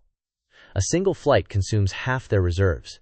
They usually wouldn't dare to use, I added to Night Owl's statement. The core force of the Black Steel Corporation, besides its 30 private guards, also includes about 50 enhanced individuals like him. The strongest among them is Security Captain Butcher, who is said to be a level 2 strength enhancer, capable of flipping a car with one hand. Against heavy machine guns, flipping a car holds no tactical value whatsoever, Lei Long interjected. The crucial problem now is that they control the water source. Zhao Jiangguo pointed at the water purification workshop in the center of the map. If we launch a direct assault, that madman Liu Sen is highly likely to destroy the water purification equipment, or even poison the water source. This is the only deep-level underground water well still operating in Haishan City, and it is also a crucial resource for our future development of this world. Therefore, we cannot launch a frontal assault. We can only strike directly at their command center. The commander's intention is, I asked. Zhao Jiangguo shook his head, a bloodthirsty glint flashing in his eyes, signifying a decapitation strike. He drew a red line on the map, pointing directly at the core administrative building of the Deng Steel Group. The special operations team will infiltrate, coordinating with a frontal assault before they can react, directly eliminating their command. Zhao Jiangguo turned to look at me. Comrade Lin Han, haven't you always wanted to test the combat effectiveness of the Twin Traverse Gate's spatial anchor movement function? I was stunned. Then my eyes immediately lit up. Commander, do you mean if we open the gate of light directly inside their base? Zhao Jiangguo smiled faintly. For example, right on the wall next to that Liu Sen's office. I looked at the map and took a deep breath. This isn't a decapitation strike. This is clearly placing a blade to their neck. Let's open the gate and go!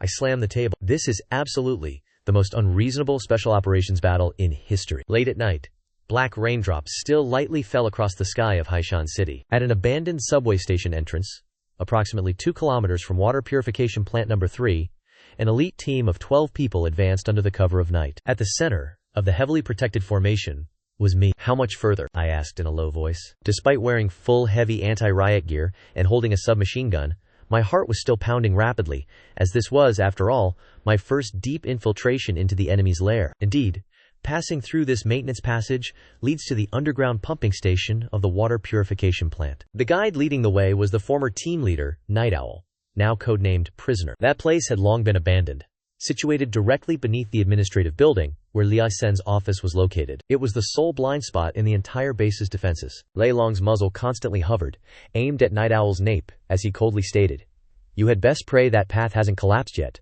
or you will be the first one buried alive in there." Night Owl let out a bitter laugh, saying nothing. 10 minutes later, we arrived before a thick concrete wall. "This is it," Night Owl pointed overhead. "Above us is the basement of the administrative building. Behind this wall was originally the backup generator room, a very spacious area." I stepped forward and touched the cold wall. "A suitable host object can be detected. Do you wish to deploy the spatial gate here? Take him downstairs and guard him." I turned my head and gave the order. 2 team members immediately stepped forward, threw a black sack over Night Owl's head, and pulled him away. After confirming that the irrelevant personnel had been cleared, I turned back around. I let out a sigh, then turned to look at Lei Long and the special operations team members behind me. Zhao Jiangguo had initially vehemently opposed my personal risk-taking, but the spatial anchor's positioning had to be performed by the activator personally. This was a necessary risk. Everyone, prepare, my voice, though still slightly tense, exuded a resolute determination. The members of the Special Forces team immediately dispersed, establishing a defensive formation. I closed my eyes. My consciousness connected with the system. As it opened, a gloomy blue light suddenly illuminated this pitch-black underground space. A gigantic rectangular screen of light, 5 meters wide and 4 meters high, appeared instantly in mid-air before everyone's eyes. Almost the instant the light gate took form, a cold, oppressive aura surged from beyond the gate. It was the might of steel and gunpowder. Operation Thunderbolt. Zhao Jiangguo's deep, steady, and powerful voice resounded from beyond the attacking light gate. Thump, thump, thump. Evenly paced footsteps resounded like war drums. The first wave to charge out consisted of 3 Lin's multi-terrain assault vehicles, their remote-controlled weapon stations on their roofs flashing with the cold light of death. Following that were 2 full Special Forces platoons, fully armed, surging into this cramped underground space like a black tide. The vast basement was instantly filled by the steel torrent transported from Earth. I quickly stepped aside, witnessing this heart-shaking spectacle. The tension in my heart immediately vanished, replaced by an indescribable pride. This truly is the nation's pillar of support. So-called apocalypse warlords, self-proclaimed punishers. What are they? Before an organized, modernized army, they are all merely chickens and dogs. At this moment, in the director's office on the 3rd floor of the administrative building, Liu Sen was resting both feet on his desk, idly swirling a glass of red wine. Night Owl is still not back? He asked the subordinate beside him. Not yet, boss. But there were just gunshots in that direction. The little prey probably put up a bit of resistance, which just took some time, the subordinate said obsequiously. Night Owl is on the job, rest assured, boss. Before dawn, the supplies from that camp, and the beautiful girl, will surely be delivered to your bed. It better be. Li Sen snorted coldly. These days are not peaceful. I heard the Western Salvation Army is stirring again. If Night Owl can bring back some good stuff this time, it will be just in time to expand our armaments. He had not yet finished speaking, when a loud explosion resounded like thunder. The entire administrative building shook violently, and the wineglass on the table fell to the ground and shattered. An earthquake? Li Sen frantically jumped up. Report! Report, boss! A terrified shout from the guard downstairs echoed from the walkie-talkie. The basement! The basement exploded. What? Tanks rushed up from the basement. Are you insane? Li Sen roared. How could tanks emerge from the basement? Did they dig tunnels like moles to infiltrate? However, in the next second, he could no longer curse. Rattling gunfire, the deep and dense sweep of heavy machine guns, directly erupted beneath the grand hall. Following that were explosions and agonizing screams. It was a storm of metal, tearing everything apart. Boss? They have charged in too fast. Those are special forces. Are they truly special forces? The voice in the radio abruptly fell silent, and Lin Sen's complexion instantly turned ashen white like a sheet of paper. He tremblingly reached into a drawer, pulled out a Desert Eagle, and just as he was about to rush out the door, bang! The heavy limewood door, along with its frame, was kicked, flying by a tactical boot. Amidst the scattering wood splinters, 2 stun grenades tumbled inward. Flash! The blinding white light and immense noise instantly deprived Liu Sen of all his senses. He staggered like a drunkard. When his vision had recovered slightly, he could only feel several cold muzzles pointed directly at his head. A cold voice echoed beside his ear. You are Li Sen, correct? If you do not wish for your skull to be shattered, tell your men to lay down their arms. Liu Sen struggled to open his tear-filled eyes wide, seeing a group of warriors armed to the teeth, so elite that they filled him with despair. And behind those warriors, a figure wearing heavy riot gear gazed coldly at him through the helmet's visor. This is impossible. Li Sen squeezed out a desperate sound from his throat. Where, ultimately, did you emerge from? I stepped forward, looking down upon this apocalyptic tyrant. I pointed at the floor, flashing a brilliant smile, and declared, You might not believe it, but we emerged from your very own basement. The battle concluded swiftly.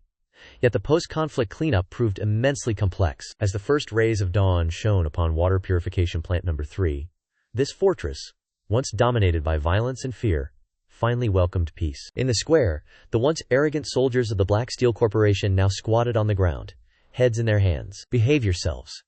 Do not cause any more trouble. A special forces member struck the back of a soldier, attempting to draw a dagger with a rifle butt. That soldier trembled uncontrollably from fear, his trousers immediately soaked. This scene was witnessed by over 200 survivors, huddled in a nearby corner. In their weathered eyes, beyond the fear, there was an incredible shock. In their perception, new occupiers usually meant a new massacre, or a more brutal enslavement. However, the expected beatings, insults, and executions did not occur.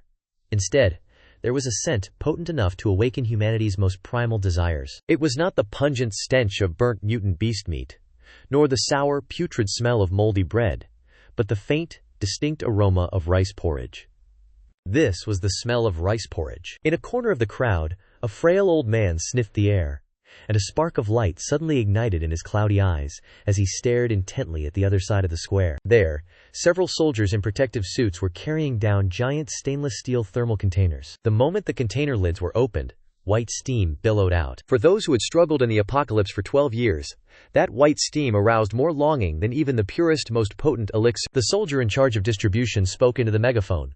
"Line up. Everyone will get their share." The gentleness and order in that voice was the sweetest sound these survivors had heard in the past 12 years. "The elderly, women, and children have priority. Do not rush. There is ample food to satisfy everyone." Afterwards, turn to the medical tent on the left for a health checkup. The crowd began to stir, but upon seeing the armed soldiers guarding the perimeter, they halted their steps in fear. "Are you truly giving us food?" A timid little girl looked shyly at the soldier approaching her, her eyes filled with longing and fear. The soldier crouched down, took a sausage from his pocket, and offered it to the girl. "Eat. You will not have to suffer hunger anymore." In that moment, the girl's mother suddenly embraced her child, wailing mournfully. The cries, as if contagious, quickly spread throughout the entire crowd. Over 200 survivors turned towards the porridge containers and wept with heart-wrenching anguish. It was the humiliation repressed for 12 years, and also the catharsis of escaping a hopeless situation. At the underground experimental area behind the administrative building, the atmosphere was entirely opposite, like a vestige of hell. "These beasts!" Suwon stood in a room marked Evolution Chamber, the electronic notepad in her hand creaking under her grip. The room was filled with colossal glass vats, containing not specimens, but failed subjects. Humans injected with an overdose of the AMI, Golden Core Death Solution, suffered gene collapse, their grotesque bodies immersed in preservative solution, their dead eyes staring fixedly at the outside world, refusing to close. This is their so-called God creation plan. Lei Long stood behind Suwon, gazing at this purgatorial scene, his voice chillingly cold. "Are they using living humans as test subjects to test the critical threshold of the virus?" "Not just experiments," Suwon said, pointing to a blood-stained experiment log, her voice trembling. "They are attempting to mass-produce evolved humans." Lee Sen believes that as long as the base quantity is large enough, they can always filter out a few children of God, capable of symbiotic adaptation to the virus. As for the failures, they are what you see in these glass tanks. The logbook was densely filled with experimental data. Test subject number 074, injected with 10 milliliters of grade 1 nucleus extract, experienced a violent reaction, with blood vessels throughout the body rupturing. Cause of death: multiple organ failure. Test subject number 109, injected with 5 milliliters of grade 2 nucleus extract, partial ossification of bones occurred, but subsequently, losing control and becoming berserk, it was eliminated. Test subject number 213. Behind each cold line of data lay a living, breathing life. Collecting all these documents, Suwon took a deep breath, trying to suppress the nausea and rage. Although cruel, this data holds crucial reference value for our research into vaccines and finding a safe method to utilize nuclei. We cannot let them have died in vain. Understood. Lei Long pointed at several researchers from the Black Steel Corporation who were trembling and cowering in the corner. "What about this scum?" Suwon gave them a cold glance.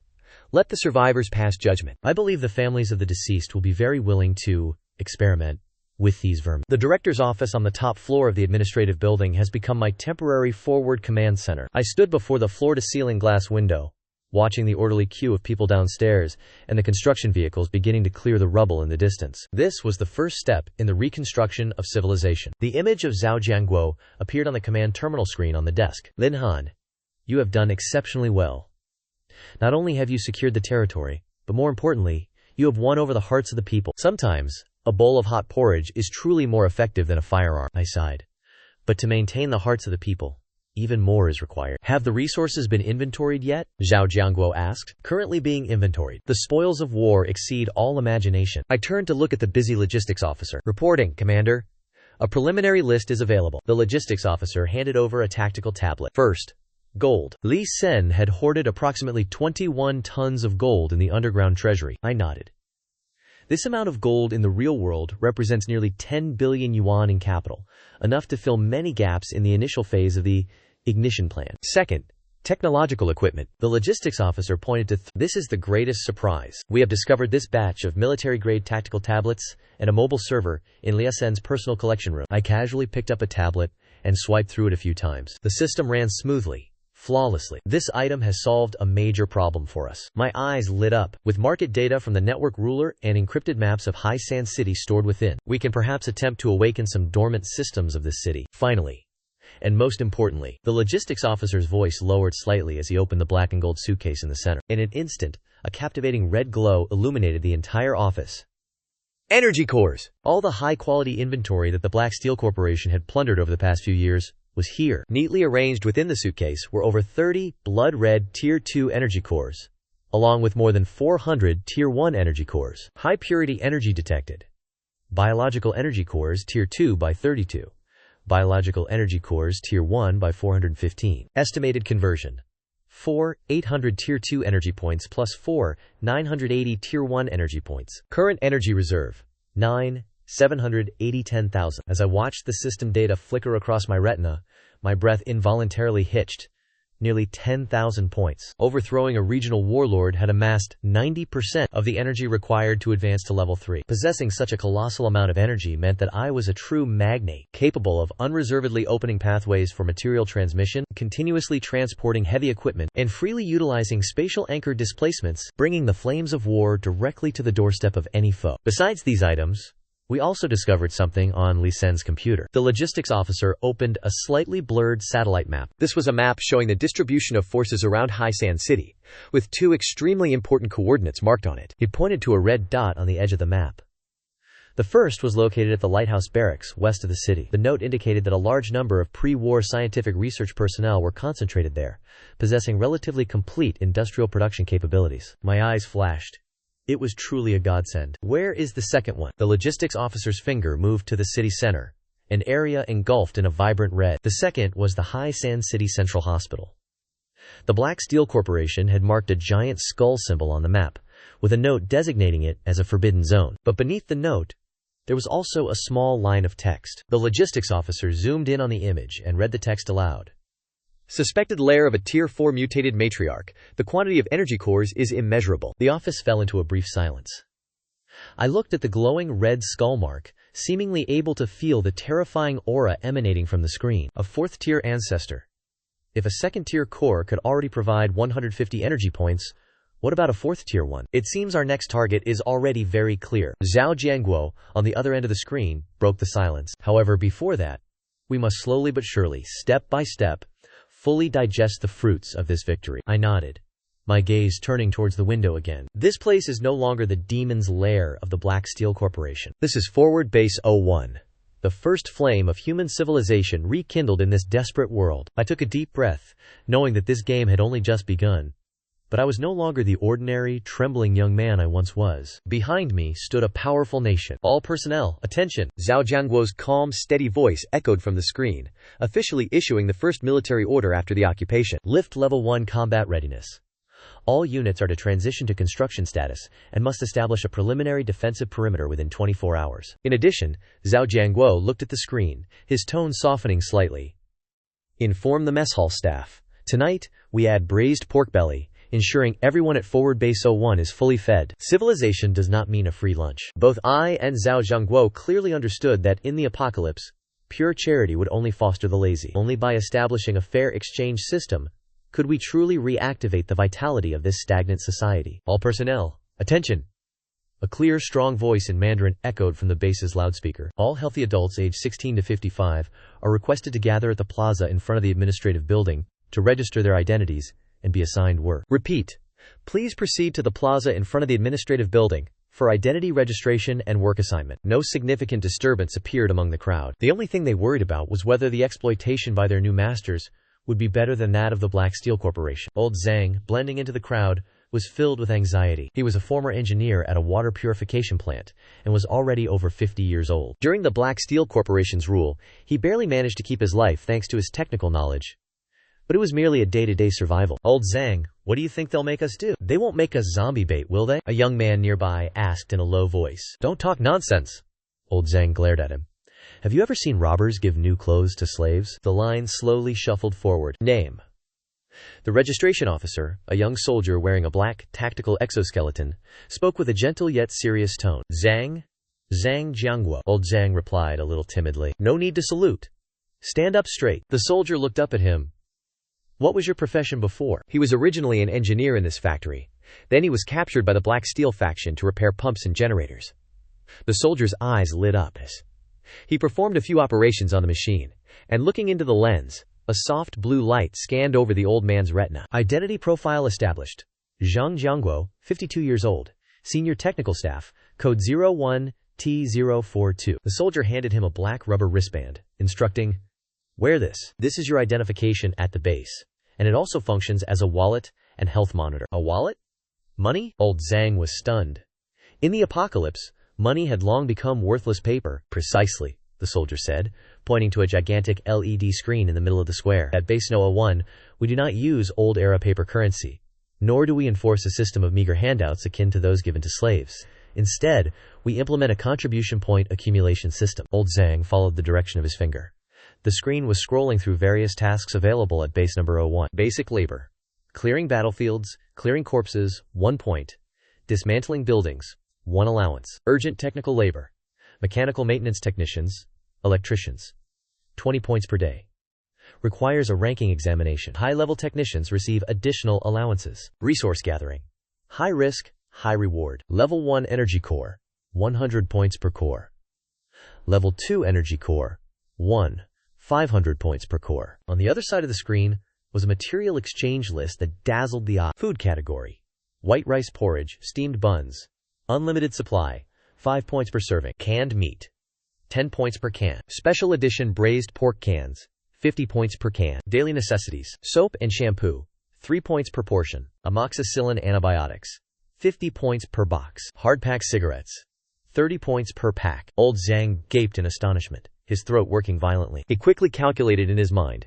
If he took on the hardest job, clearing corpses, clearing 10 a day would earn him over 10 points, enough to eat his fill and drink heartily. But if he passed the mechanical maintenance examination, earning 20 points a day, wouldn't 2 days of work be enough to exchange for a can of braised pork? More importantly, the rules here were public and transparent.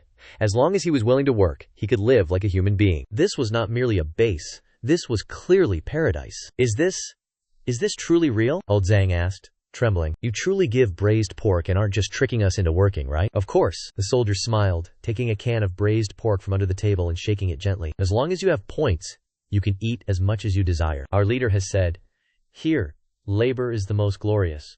I'm signing up.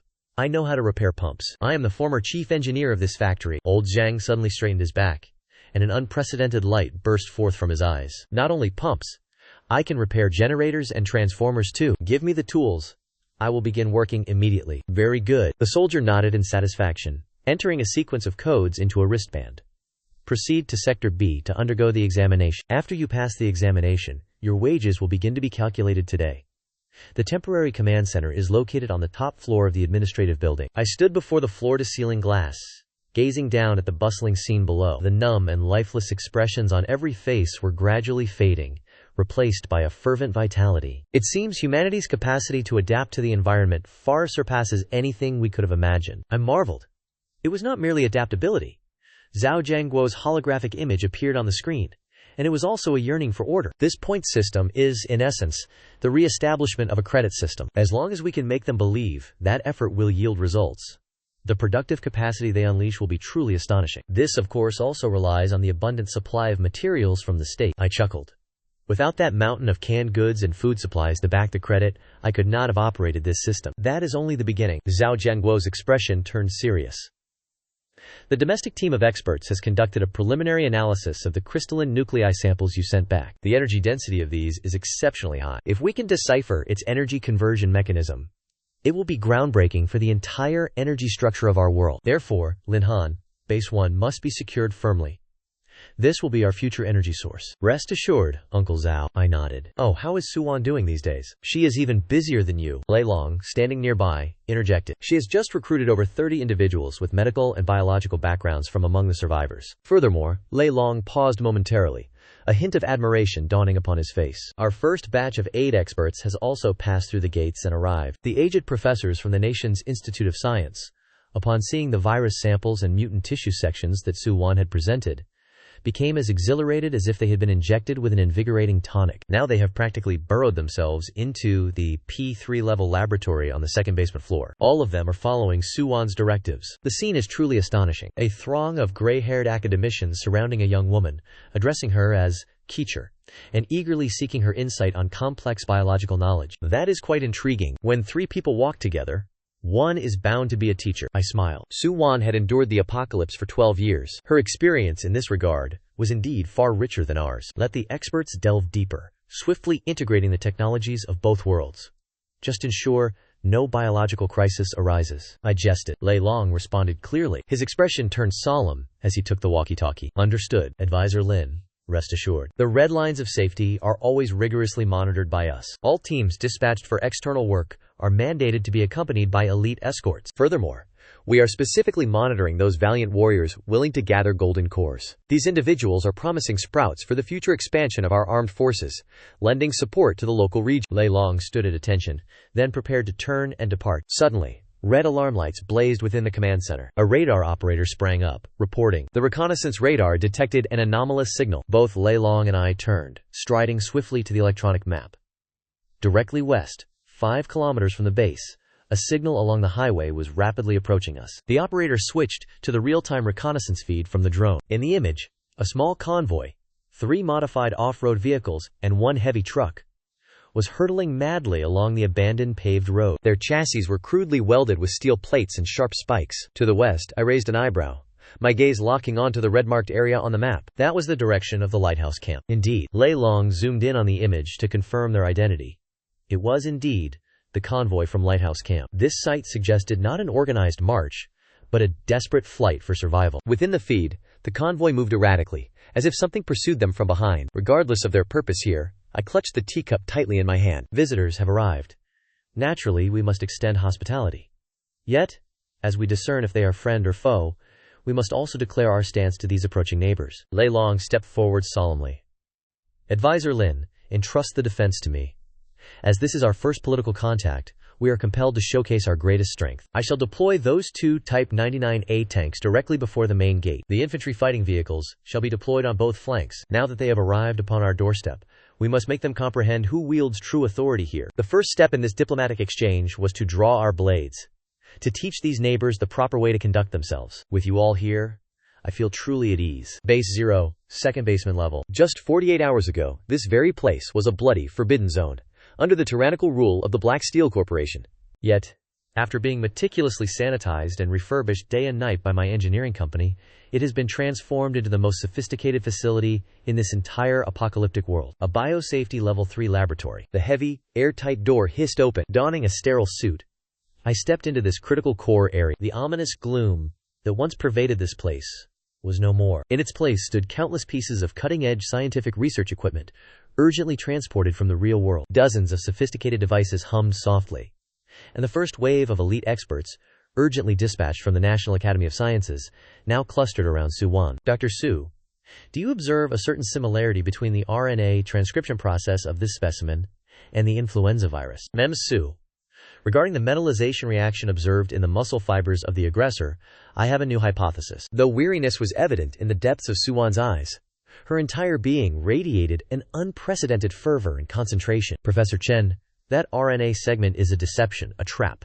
which means the virus possesses an exceptionally potent cloaking mechanism. Try performing reverse transcription once more, she instructed, without turning her head, her attention still fixed on the electron microscope. As for the metallization reaction, that is a characteristic exclusively found in mutated organisms of level 3 and beyond. The current data from level 1 specimens is insufficient.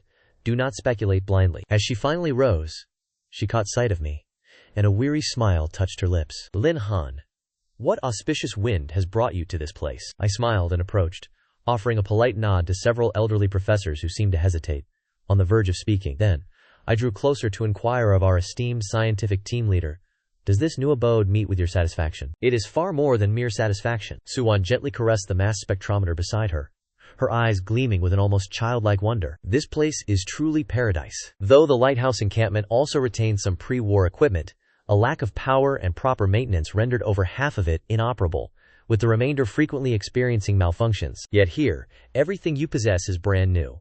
Some models even surpass the most advanced pre-war equipment within my recollection. To accomplish a task effectively, one must first be equipped with sharp tools. I heard from Lei Long that you have already made a significant discovery since your arrival. Follow me, she commanded, her expression grave, as she led me towards the analysis sector and handed me a thick report. Over these past 2 days, I have meticulously analyzed the experimental data from Li Sen's so-called God creation plan. It must be acknowledged that while the individuals from the Black Steel Corporation have long forsaken their humanity, the colossal volume of data they amassed through their human experimentation is undeniably a vast treasure trove. In their pursuit of creating so-called enhanced warriors, they injected varying concentrations of a specialized core extract into most of these individuals perished tragically due to the rejection reaction. However, while analyzing the death records, I discovered a peculiar phenomenon. What phenomenon? I opened the report.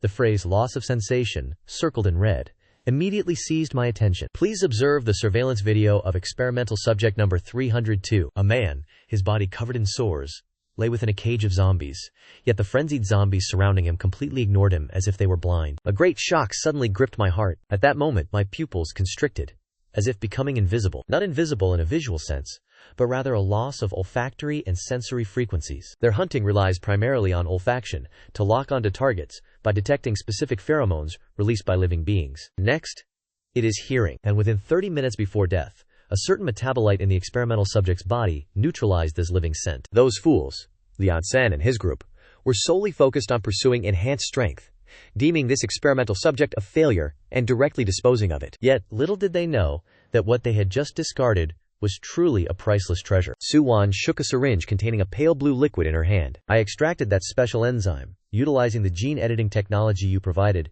to remove the toxic segment causing cellular collapse, and simultaneously used some metallic kernel powder as a stabilizer. Finally, I synthesized this. I call it Bone Scent Number 1, a type of zombie pheromone camouflage spray. Simply by spraying it on yourself, you can completely block the detection of ordinary zombies for 30 minutes. I took the cold spray bottle. In this apocalyptic world, an item that can bypass a zombie's sense of smell is truly an invaluable asset. Furthermore, it is the ultimate protective talisman, exchanged for countless lives. Has it been tested yet? I struggled to suppress my excitement. It has been tested on live subjects within the quarantine zone. The video shows that after being sprayed, Special Forces team members walked into hordes of bloodthirsty zombies without attracting their attention. The effective radius is approximately 3 meters, and it lasts for 30 minutes. However, the spray also has limitations. Its effectiveness will sharply decline against those mutated at Tier 2 or higher, as they have evolved more acute visual and auditory judgment capabilities. Secondly, one must not initiate an active attack. Once there is any strong offensive movement or gunfire, the camouflage will lose its effect. That is enough. I clenched the spray bottle. Enough for our search team to penetrate the city center. Enough for us to reach places once deemed death zones. Places we previously dared not even contemplate. Su-wan, you have rendered a great service. I looked at her, my voice solemn. If this can be mass-produced, its value would be no less than that of an armored division. Mass production will still require more time. Currently, our reserves of mutant cores are insufficient. Furthermore, to improve its efficacy on high-tier mutations, I require more data, especially data on the living bodies of second-tier mutations. The data will be acquired, and the mutant cores will also be obtained. My tactical device suddenly vibrated, and the displayed intelligence made my face grimace. What is it? The intelligence team has just restored the urban network protocols left by the Black Steel Corporation and begun intercepting short-range communications around the city. I stepped towards the electronic map on the wall. Approximately 10 minutes ago, we intercepted a distress signal. This signal was very weak and intermittent, using an unencrypted radio frequency. The code indicated it was from Lighthouse. Su-yuan rushed forward to the map, her eyes fixed on the screen, her voice trembling. Lighthouse?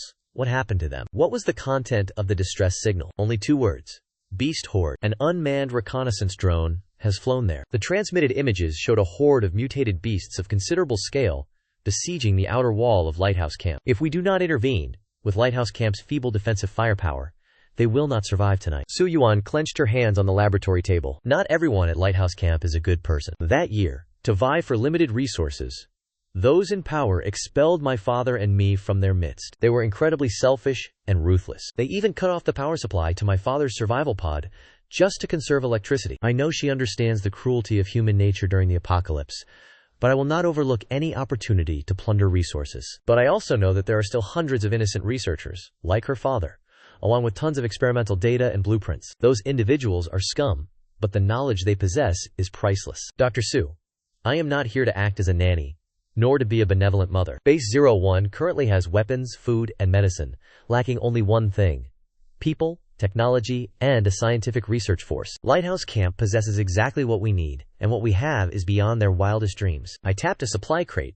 filled with things they wouldn't dare dream of. I am here to execute a takeover. I will bring the entire Lighthouse Camp, along with its people and equipment, back here. As for those who once oppressed you, you will witness with your own eyes. Before absolute power, their arrogance and authority are not worth a single trifle. Prepare. Dr. Su turned and walked towards the door, a cold smile playing on my lips, bearing the essence of her ultimate retribution. This time, we shall welcome your former colleagues with a truly grand display. We shall show everyone who truly is the beacon in these apocalyptic times. Professor Chen, prepare to establish a Level 2 biosafety isolation zone. We are preparing to receive a new batch of live specimens, along with new colleagues. Within the cargo passage at the main western entrance, my forces have already established a death line, with interlocking firepower and deafening roars. 3 violently modified off-road vehicles and dilapidated heavy trucks rushed towards the base in extreme panic. Stop the vehicles. Ahead is a restricted military zone. Any further advance will be considered hostile.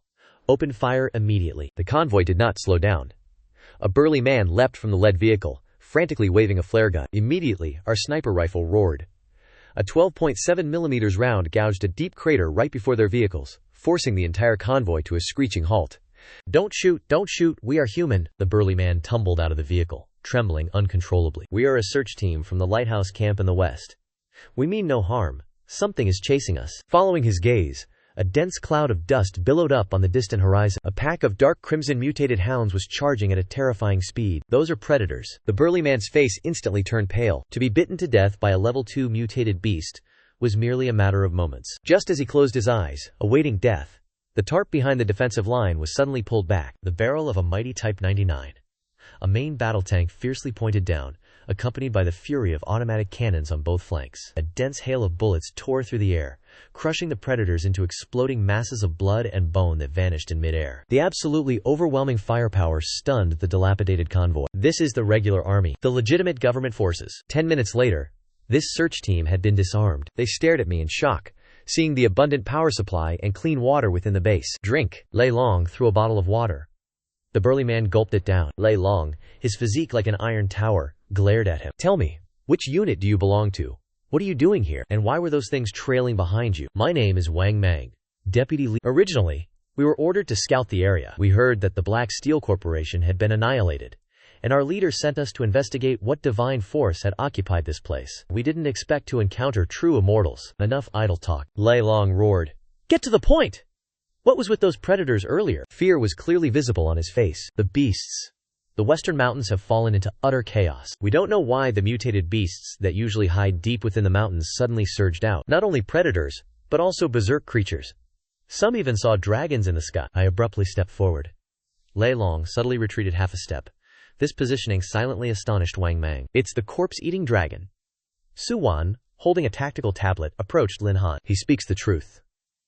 Just now we reconfirmed the signal source.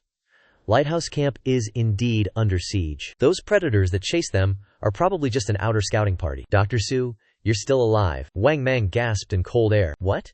Quite surprised, aren't you? Captain Wang, back then, when you drove my father and me out of the laboratory, you were the one who spearheaded the breaking of the door. Wang Mang avoided her gaze, not daring to look directly at the woman who currently held control of the situation. I coldly stared at him, carefully considering a transaction that could double our forces. We can reminisce later.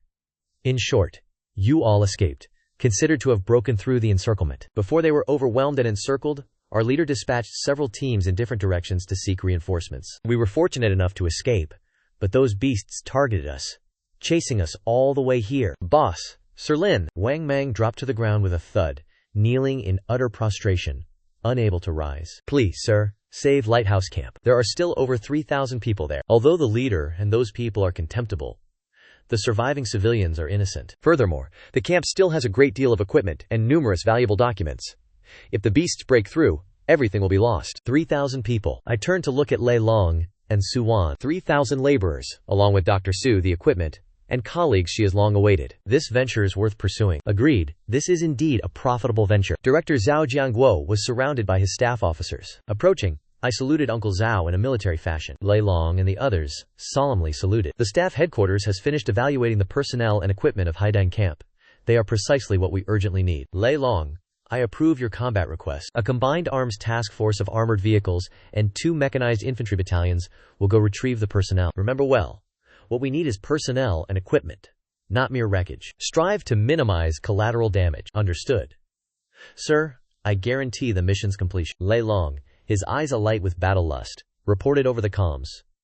All units, prepare for level 1 combat. The large garage door rumbled open. 10 Type 99. A main battle tanks rolled forward, crushing the ground and stirring up a ground-shaking current of air. Wang Mang knelt prostrate on the ground, bursting into choked sobs, witnessing the arrival of the most brutal destroyers of this apocalyptic world. At base number 1, the air was thick with the smell of military diesel. For wasteland dwellers like Wang Mang, this was the most luxurious fragrance in the world. I observed him cowering in a corner like a frightened peasant. Dozens of tanker trucks were brutally pouring high-quality, golden yellow fuel into the fuel tanks of these steel beasts. He watched with anguish as drops of fuel spilled with profound regret. In this apocalyptic world, where even low-grade biodiesel was as precious as gold, my soldiers carelessly tossed away half a barrel of leftover fuel, an act that fiercely assailed his perceptions. Truly a waste of heaven's bounty. Utterly extravagant, he murmured dazedly. Is this national power? Wang Mang, stop gawking there. Get in the vehicle. The window of the Dongfeng Mengshi assault vehicle hissed down. Lei Long, wearing tactical sunglasses, looked down at him coldly. You are tasked with leading the way in the lead vehicle. Yes, officer. With a shiver, Wang Mang climbed into the armored vehicle. All units, attention. Lei Long's steady voice came over the comms. Target, west, Haidang Camp. Distance 25 kilometers. Codename, Operation Winter Dawn. Commence operation. The ground shook violently. 10 Type 99. A main battle tanks, leading like an arrowhead. 20 Type 04 infantry fighting vehicles stretched out on both sides like wings. I sat in the command vehicle, watching the steel dragons belch black smoke, crushing the base gate. 12 years of apocalyptic ruin had turned the roads into a chaotic mess, but my armored convoy had no need to detour. A barricade was spotted ahead, approximately 50 derelict vehicles blocking the path. An observer in the lead vehicle reported concisely. Plowing through them, Lei Long commanded with clarity. The 1,500 horsepower engines roared in fury. The multi-ton tanks advanced relentlessly like earthmovers, crushing the abandoned cars beneath their steel tracks, carving a path of destruction with brute force. The deafening noise immediately shattered the city's deathly silence. Thousands of zombies surged from both sides of the road like a black tide, rushing directly towards the convoy. Sir, zombies!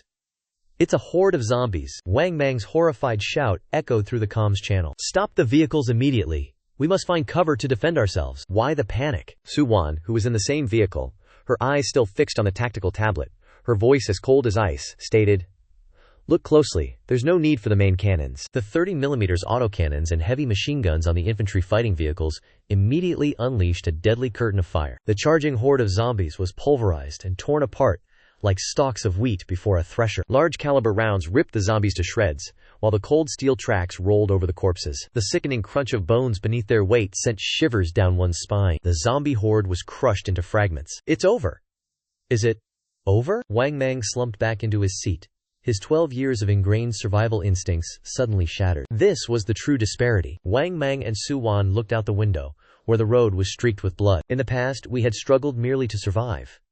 Now, these individuals were on a path of conquest. 2 hours later, I was still seated in the command vehicle. The convoy sped rapidly towards the west. The scent of gunpowder in the air grew increasingly pungent. In the distance, on the horizon, streaks of tracer fire could be seen tearing through the night sky. We've arrived. Wang Mang pointed towards the ruins of a fortress built on the mountainside, his voice trembling with fear. That is the lighthouse. The situation was far more dire than imagined. The towering, solid perimeter wall had been breached. Swarms of mutated beasts were frantically pouring into the camp. The colossal form of a berserker was the defenders' line of defense was crumbling before the storm. It seems we arrived just in time. I calmly lowered my binoculars, then activated the multi-channel tactical communication. All units, attention. Abandon marching formation. Assume combat formation. Target, the beast horde ahead. Objective, complete annihilation.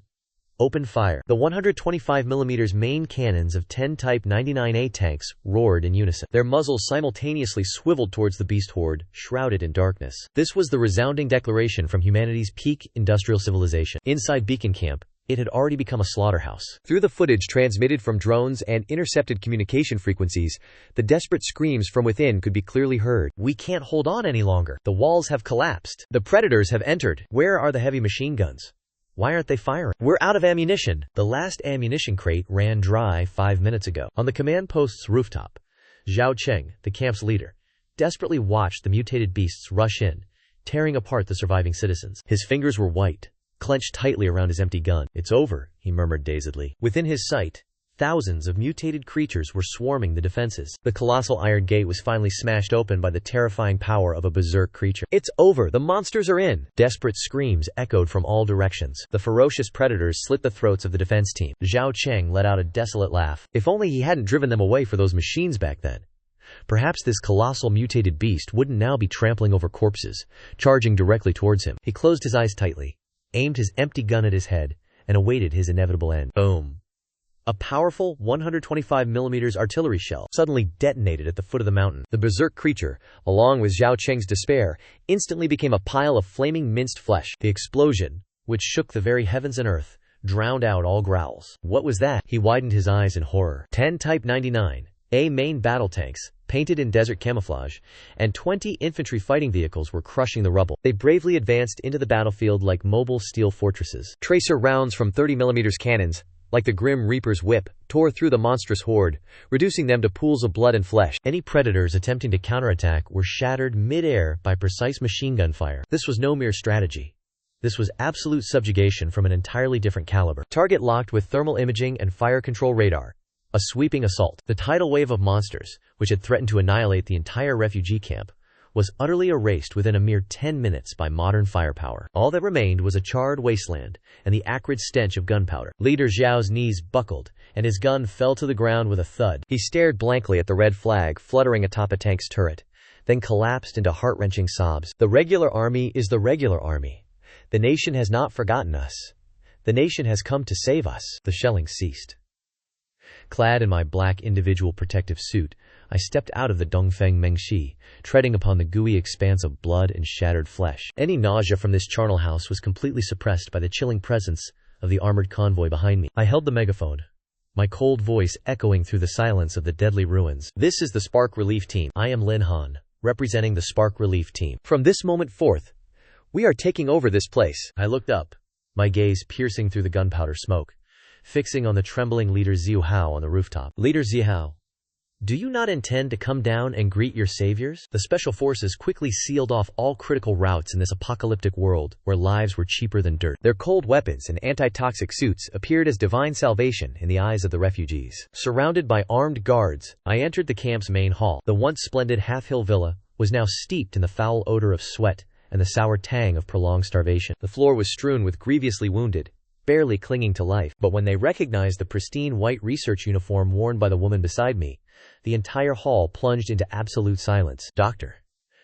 Su, a disabled man, once an opponent of Su Wan, whispered tremblingly from a stretcher in the corner, clutching it with one hand. Her astonishing reappearance, backed by an armed force capable of leveling the entire camp, was truly shocking. "Su Wan," Leader Zhao's voice was hollow and pale. "You have returned." Su Wan did not spare him a glance. That complete indifference cut deeper than any taunt. "The air quality here is dreadful. Is the ventilation system broken?" She frowned, and decisively ordered the elite medical team behind her to establish a quarantine zone, prioritizing those severely wounded. Furthermore, the sanitation conditions here were abysmal. Her voice was cold and utterly rational. "Zhao Liu, your leg wound will necrotize if not treated promptly.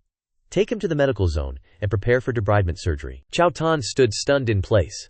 From beginning to end, this woman only cared about truth and life. In her eyes, his struggle for survival to claim the position of leader was merely child's play. "Dr. Su, the matter of Han Xuan can wait." I pointed towards the emaciated refugees around us. "The urgent priority now is to address the famine." Several burly soldiers brought in enormous insulated containers, placing them down in the main hall with a loud clanking thud. The deafening sound popped open the lids of the food containers. The fragrant aroma of simmering white rice porridge and the rich, succulent scent of braised pork immediately surged in, tearing through the putrid stench of blood and flesh in the room. Eerie, continuous gulping sounds arose. From every corner, no one could resist the instinctive craving for white porridge and real meat. To celebrate the beacon camp being saved from destruction, and also to celebrate Dr. Su's return home, I bestow this gift of fate upon all of you. Tonight, century egg and lean pork porridge and canned braised pork will be served without limit. Eat to your heart's content, until your bellies are full. Rousing cheers blew the roof off the hall. Thank you, boss. Thank you, Dr. Su, I quietly observed Chow Than. His pitiful backbone crumbled with the steaming porridge. Leader Chow, do not be so dejected. I stepped forward and took out a brand new Zhonghua cigarette. The click of a lighter resounded, and I lit the cigarette for him. We are not bandits. We are here to cooperate. I have food supplies, and you have technology but no influence.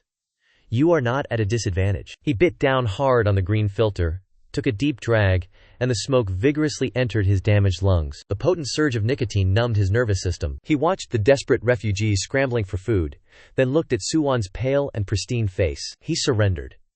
We will cooperate. His voice was hoarse and hollow. Commander Zero, take whatever you wish, as long as we can survive, as I do not merely wish for you to survive. I leaned closer, each word striking his heart like a sledgehammer. I intend to rebuild civilization, and the technology from your Haideng camp is one of the foundations for that endeavor. Follow me, and you will no longer be rats scurrying in caves. You will be the engineers who rebuild this world. Those last two words struck down his fading ambition like a bolt of lightning. Zhao Cheng's body trembled uncontrollably. Follow me, and I shall show you. Leader Zihao. I pointed towards the passage and the underground tunnel leading to the P4 laboratory. Show me what treasure you have hidden that Suwon could not forget, and that the Black Steel Corporation envies. He gritted his teeth, crushed a cigarette butt underfoot, and headed that way. It seemed Zhao Cheng had rediscovered his spine. Though not skilled in combat, in terms of research, the Haideng camp indeed possessed some remarkable assets. A few of these, even before the war, were absolute secrets. Passing through 3 thick, blast-proof doors, the stench of the apocalypse vanished, replaced by the faint scent of ozone. This was the P4 laboratory of the former Haisan Institute of Biotechnology. It was also the last bastion of the Haideng camp. Zhao Cheng entered his biometric code. The alloy door slid open. Under the dim light of the emergency lamp system, a series of precision analytical equipment and cultivation tanks appeared. This is our core asset. Zhao Cheng gestured towards the full-body black combat suit lying at the center of the laboratory. The prototype of the Titan tactical exoskeleton armor, complete with a third-generation neural interface system. I gazed at the metallic behemoth through the protective glass. It was riddled with dense hydraulic tubes, exuding a cold, industrial beauty. This was a 4th-generation personal combat system, planned for deployment by the military. Zhao Cheng explained that it could grant an ordinary soldier the strength to lift a car, a running speed of 60 km per hour, and the ability to withstand 12.7 mm machine gun fire. Most impressive, I remarked candidly. Unfortunately, it is currently nothing more than a pile of scrap metal. Suwon skillfully pulled up a control screen and poured a bucket of cold water over the enthusiasm. Lacking compatible high-energy batteries, the machine could currently only lumber around the laboratory while still tethered. If unplugged, it would become a several 100-kilogram metallic coffin. Zhao Cheng froze, then strode towards a safe. Indeed, energy is truly the greatest problem. He then retrieved a black cube, revealing the true treasure. High-density, solid-state hydrogen battery. Chow Than's eyes burned with fervent intensity. This was the ultimate secret of the Sea Cucumber Energy Research Institute. Its energy density was 50 times that of traditional lithium batteries. In theory, just one of these batteries could power a combat titan at full capacity for 6 hours. 50 times. My pupils contracted slightly, meaning that all industrial laws in the real world would be completely overturned. However, Suwon once again extinguished their hopes.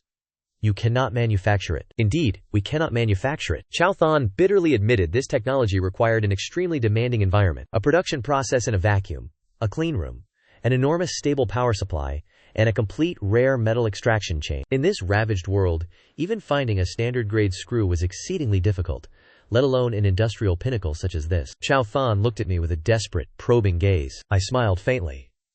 The harsh conditions he couldn't meet amidst the ruins were entirely within the expertise of the nation behind me. Lord Lin, you command resources beyond our imagination, and perhaps a supernatural transportation channel. Clearly, he had deduced something. I am willing to transfer all blueprints, prototypes, data, and even my entire research staff. Chow Than took a deep breath.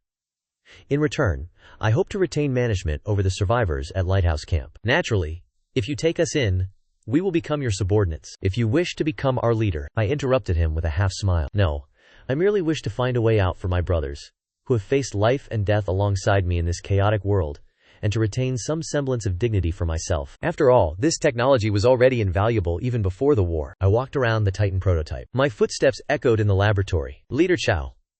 It seems you are mistaken about one thing. I stopped and looked him straight in the eye. In commercial negotiations, the value of an asset depends not only on the asset itself, but also on who the buyer is, and whether the seller has the right to refuse. I pointed at the battery. In your hands, this thing can only power a few light bulbs or serve as an expensive brick. Not only will it not help you fend off wild beasts, but it will also attract the attention of devils like the Steel Lamp Corporation. However, in my hands, I raised my voice. I possess a complete industrial system. I have tens of thousands of engineers. I have endless raw materials. The industrial barriers that hinder you would cost me only a small amount of electricity to start my machinery. I can transform it into a mass-produced product, into a shield protecting humanity, into a light illuminating the darkness. You call it a treasure, yet in your hands it is merely a ticket to meet death. As for the management rights you speak of, Leader Zhu, do you think those survivors who just ate a bowl of porridge will want to continue following you to endure hardships? Or follow me to eat meat every day? Zhao Cheng's face turned pale.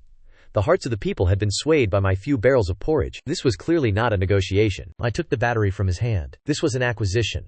An acquisition due to bankruptcy. I offer you two choices. First, take your dignity and leave this place.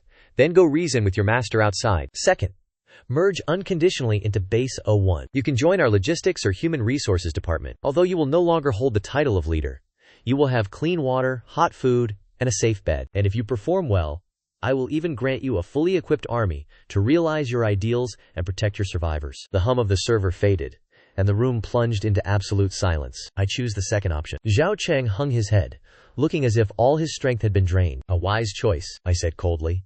Then tossed the battery to Su Wan. Dr. Su, these things belong to you. Collect all the data.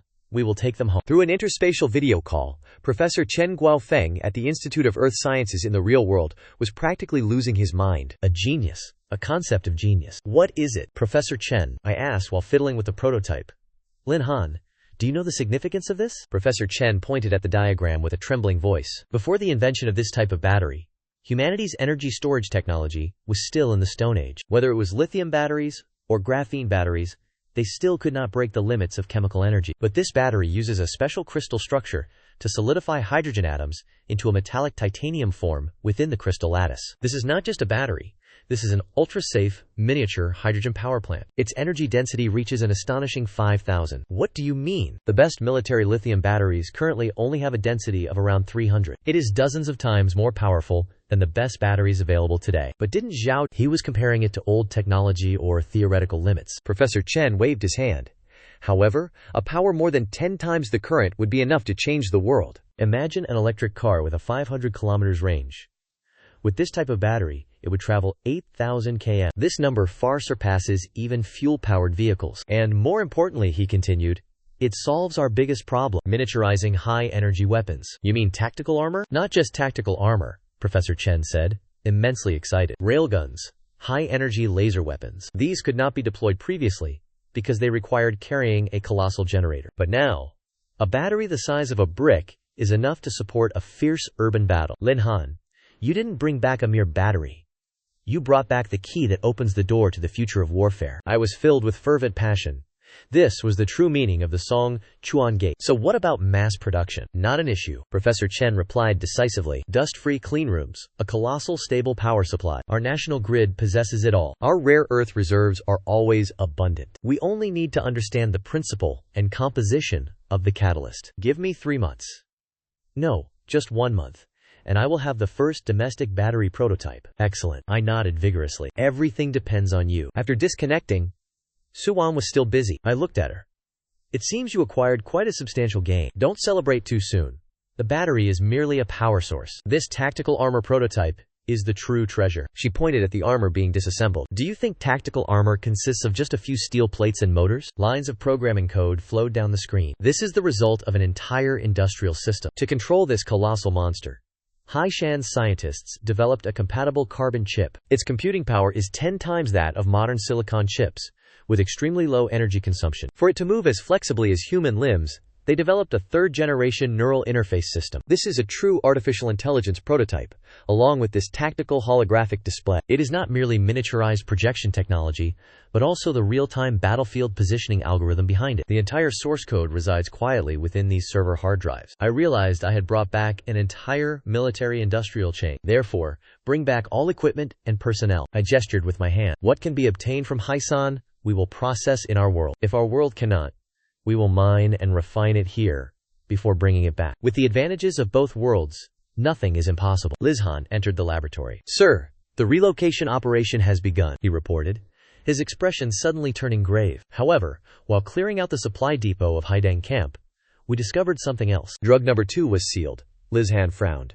An enhancement drug from the Black Steel Corporation. Zhao Cheng did not use it on a large scale, but it seems he was secretly conducting improvement experiments. I looked at Suwan. Suwan, I entrust this matter to you. Understood. Suwan nodded. I will analyze its components.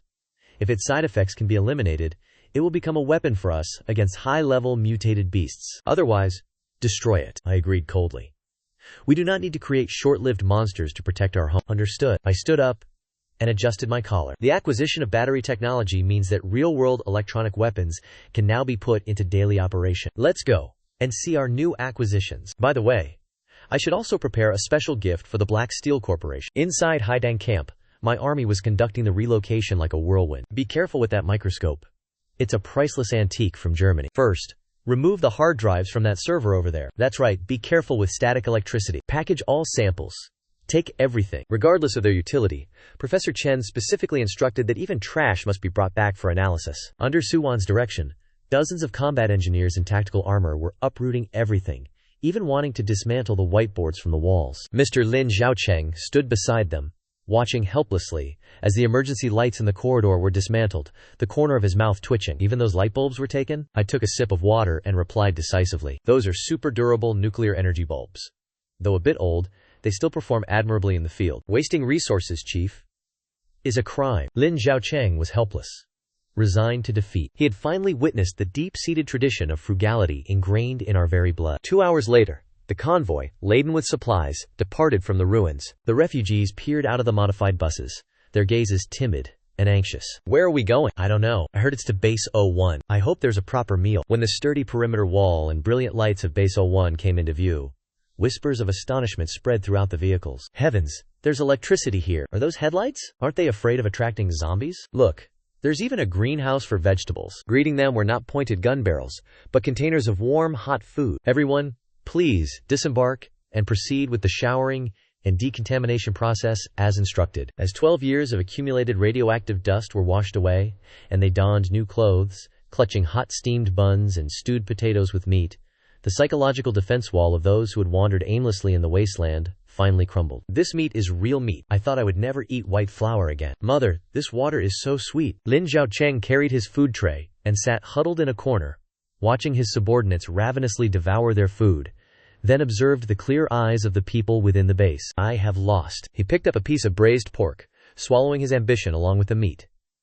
He had truly conceded defeat, utterly convinced. In the base's command center, I monitored the surveillance screens while listening to the report. The reception process is proceeding smoothly. I reported to Zhao Jiangguo that after the initial screening, the proportion of research personnel among these refugees is quite high. There are 35 senior specialists, over 120 mid-level engineers, and nearly 200 skilled technicians. Notably, there are mechanical and biological technical experts who— Excellent. Zhao Jiangguo nodded, instructing Dr. Su to arrange their work as soon as possible, especially the mechanical engineers. Have them work with Professor Chen to decrypt the data on the server as soon as possible. Understood, sir.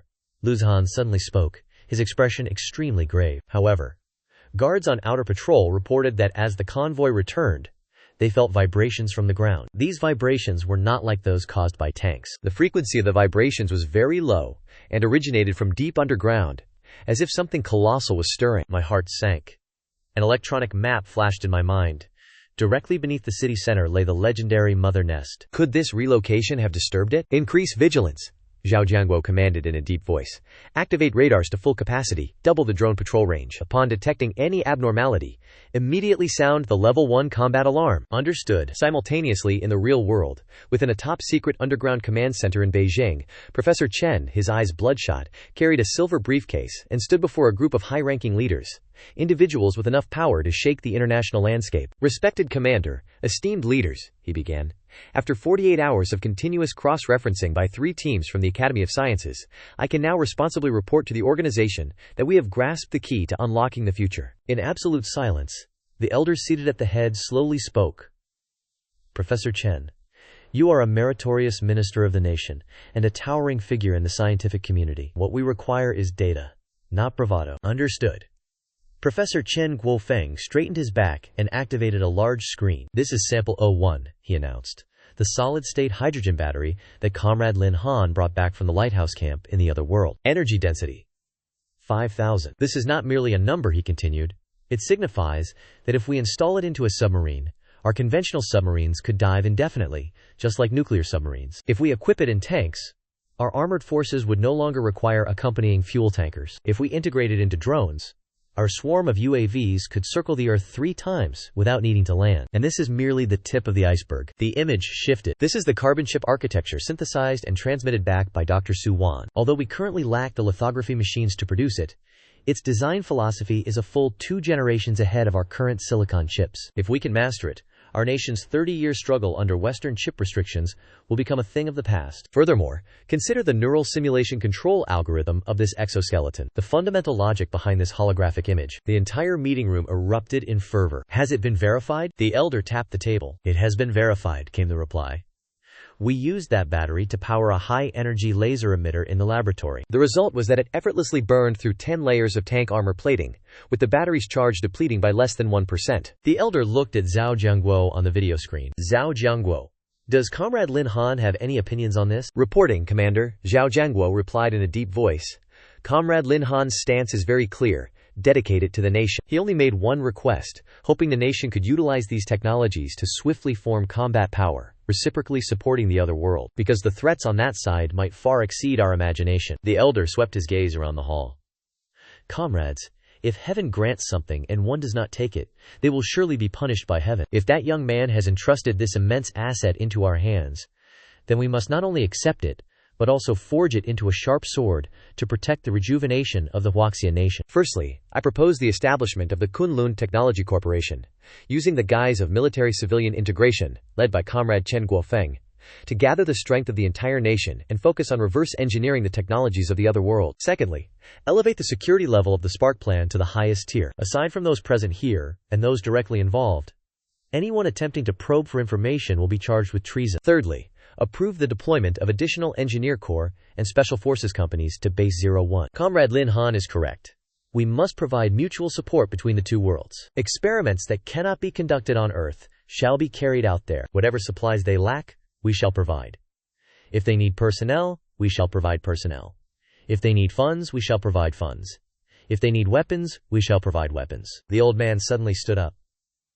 "This time, we must show the world what Huaxia speed truly means." Across the ocean, at the headquarters of an intelligence agency. "Chief, something is amiss." "What is it?" "The energy grid and logistics system of that eastern nation have recently shown some highly inexplicable fluctuations. They have deployed a large quantity of strategic materials, specialized alloys, high-strength cement, and even some sealed military equipment. But these materials are not flowing to any known national key projects.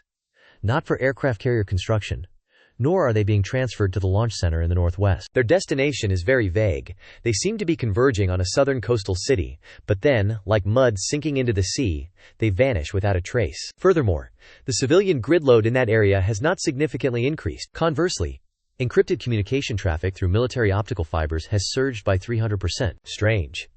The manager narrowed his eyes. This large-scale, silent deployment made him sense an extreme danger. Are they perhaps constructing some secret underground defense project? Or developing a new type of weapon that requires immense resources? Whatever they are doing, monitor them closely. The manager set down his coffee cup, his tone cold. Activate our deep cover agents over there. Tell them, spare no expense, even if they only retrieve a piece of scrap paper. I must know what the Huaxia people are truly hiding. Half a month later, Haibin City's high-tech zone, a large-scale industrial park, which had been stalled for half a year due to a capital chain rupture, has now been fully revived within half a month. Late at night, countless military trucks roared back and forth, armed police, fully equipped with weapons, blockaded all routes, and the industrial park was even upgraded to a temporary no-fly zone. And right in front of the central office building, Workers had just hung a brand new sign. Kunlun Technology Company, Limited. Without a ribbon-cutting ceremony, without media coverage. This company, destined to change the world's landscape, was established in strange silence. On the top floor of the office building, as the executive director of the Kunlun Plan, Li Mo, was looking down at the bustling scene downstairs, the coffee cup in his hand had grown cold. Director Li, the young secretary, carrying a thick stack of documents, entered the room. The first batch of raw materials has entered the warehouse. 300 tons of specialized titanium alloy, 50 tons of high-purity graphene, and rare earth permanent magnet materials have been urgently dispatched from the national reserves. All are ready. What about the production lines? Li Mo turned around, his eyes sharp after many sleepless nights. Operating at full capacity, based on Professor Chen's blueprints, we have stayed up all night to retool 3 automated robotic arm production lines. Production line number 1 is responsible for manufacturing the hydraulic joints for the Kunlun external armor. Production line number 2 is responsible for precision casting the load-bearing skeleton. Production line number 3 is responsible for the core energy transmission modules. It is estimated that in another 24 hours, the first batch of qualified components will be produced. Li Mo nodded, pointing to the red secure phone on the table. Just now, 3 more suppliers called to probe, asking what we were fabricating that required such abnormally stringent purity for materials. Go tell the procurement department, if anyone dares to ask another question, immediately remove their name from the supplier list and permanently bar them. Furthermore, inform the security department to elevate the industrial zone's security level by another notch. Understood. Li Mo rubbed his temples. Half a month ago, he was still troubled by the project's funding. Yet now, with just one signature from him, hundreds of millions are circulated, and materials are mobilized by entire train convoys. This kind of power captivated him but also filled him with awe. That 01 project, he mumbled. Where exactly did it come from? As someone at the execution level, he had no right to know. Songchuan Gate merely gave orders to produce the most cutting-edge components at all costs, and then transport them via priority lines. Report, the secretary returned, lowering his voice. A batch of special equipment has just arrived. Airlifted directly from the Institute of Biology under the Thuo Nation Academy of Sciences, accompanied by 2 fully armed Special Forces teams. They specifically instructed it to be delivered to that special warehouse. Li Mo suddenly stood up. The special warehouse was the most mysterious destination for materials in the plant. Let it through, he said in a deep voice. Relay my order. From now on, any vehicle heading to that warehouse will proceed through the priority lane without inspection. No one is to obstruct it. No one is to inspect it.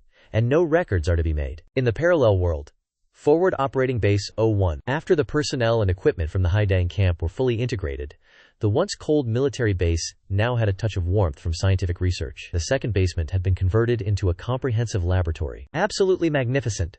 Truly astonishing. In the biology laboratory, Professor Zhang, a leading figure of the Institute of Biology under the Thuo Nation Academy of Sciences, exclaimed with admiration while holding a laboratory notebook. Dr. Su, you were able to devise a method using an extract from mutated plants to stabilize viral activity under such resource-depleted conditions. That is truly an inspired idea. We have spent our entire lives working in sterile laboratories on Earth, always devising ways to eradicate viruses, but never once considered leveraging their energy properties. Your discovery could potentially rewrite the history of human immunology. Su Wan wiped the sweat from her brow.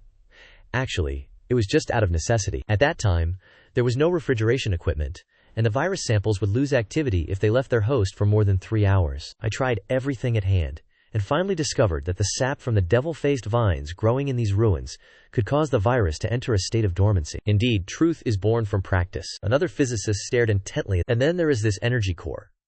Initially, we thought it was just some kind of biological stone, but unexpectedly, it turned out to be a high-density energy convergence object. This energy structure completely defies existing laws of thermodynamics. Here, the laws of physics seem a little more lenient. I leaned against the doorframe, observing this harmonious scene. The chemical reaction between the strange materials of this world and Earth's robust industrial foundation is absolutely not a simple 1 + 1 = 2. Commander Li Zihan walked over, the scent of machine oil clinging to him. The first batch of Kunlun exoskeleton components from Earth has arrived. Our engineers are currently assembling the armor. Would you like to go see? I quickly descended to the equipment workshop on the first floor. This place had been transformed into a miniature armory, with over a dozen mechanics busily working around 3 silver-gray machines. Compared to the bulky titanium prototypes from Lighthouse Camp, these 3 Kunlun exoskeletons were truly works of art. Aerodynamically designed titanium alloy armor plating, biomimetic hydraulic structures, and on their backs, miniature versions of the solid-state hydrogen batteries crafted by Professor Chen. This is the Kunlun, Li Han said, caressing the cold machine. Its total weight is 35 kilograms, with a maximum load capacity of 150 kilograms. Its 100-meter sprint speed can reach 12 seconds. Furthermore, it integrates the most advanced fire control assistance system. Even a new recruit wearing it can easily control the recoil of a heavy machine gun. Now this is what you call a strike from a higher dimension. I nodded in satisfaction. Equip the special operations team first. I had a premonition that these peaceful days would not last much longer. The communicator on my hip buzzed. Lin Han, come to the P3 laboratory. Suwon's voice was filled with excitement. It's finished. Li Zihan and I exchanged glances. It seemed today was a propitious day. I clapped him on the shoulder. Let's go see what surprise Dr. Su has prepared for us. The P3 biological laboratory. Suwon carefully retrieved a metal vial from the refrigerator. Inside was a dose of pale blue liquid. On the screen, Professor Chen Guofeng and Zhao Jiangguo both wore grave expressions. This is the key. Suwon gently swirled the vial under the light. This metal vial combines the induction principle of medicine number 2, the demon face vine we recently discovered, an additional dose of vaccine, and pure energy extracted from the energy core. What about its safety? Professor Chen asked. Theoretically, it is safe.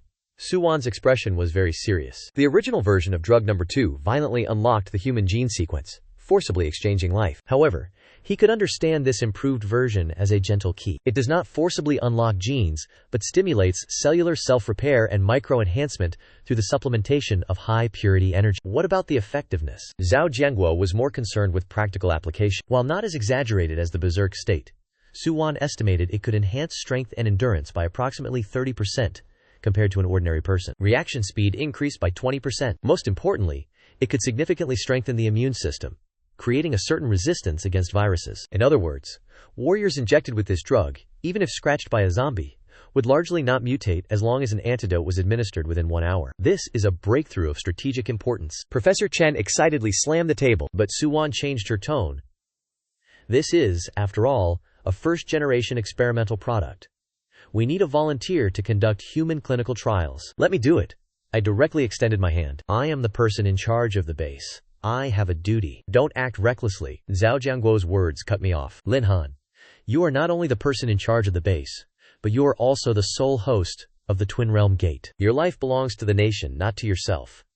Do not try to be a hero. I withdrew my hand. Li Zihan quickly stepped forward, intending to remove his outer jacket, but I stopped. You too, don't move. I calmly looked at him. You are the captain of the Special Forces, the highest combat commander of the base. Until 100% safety is confirmed, I cannot gamble with your life. Then who should we find? Li Zihan frowned. Go to the prisoner camp and bring that Zhang Hu here.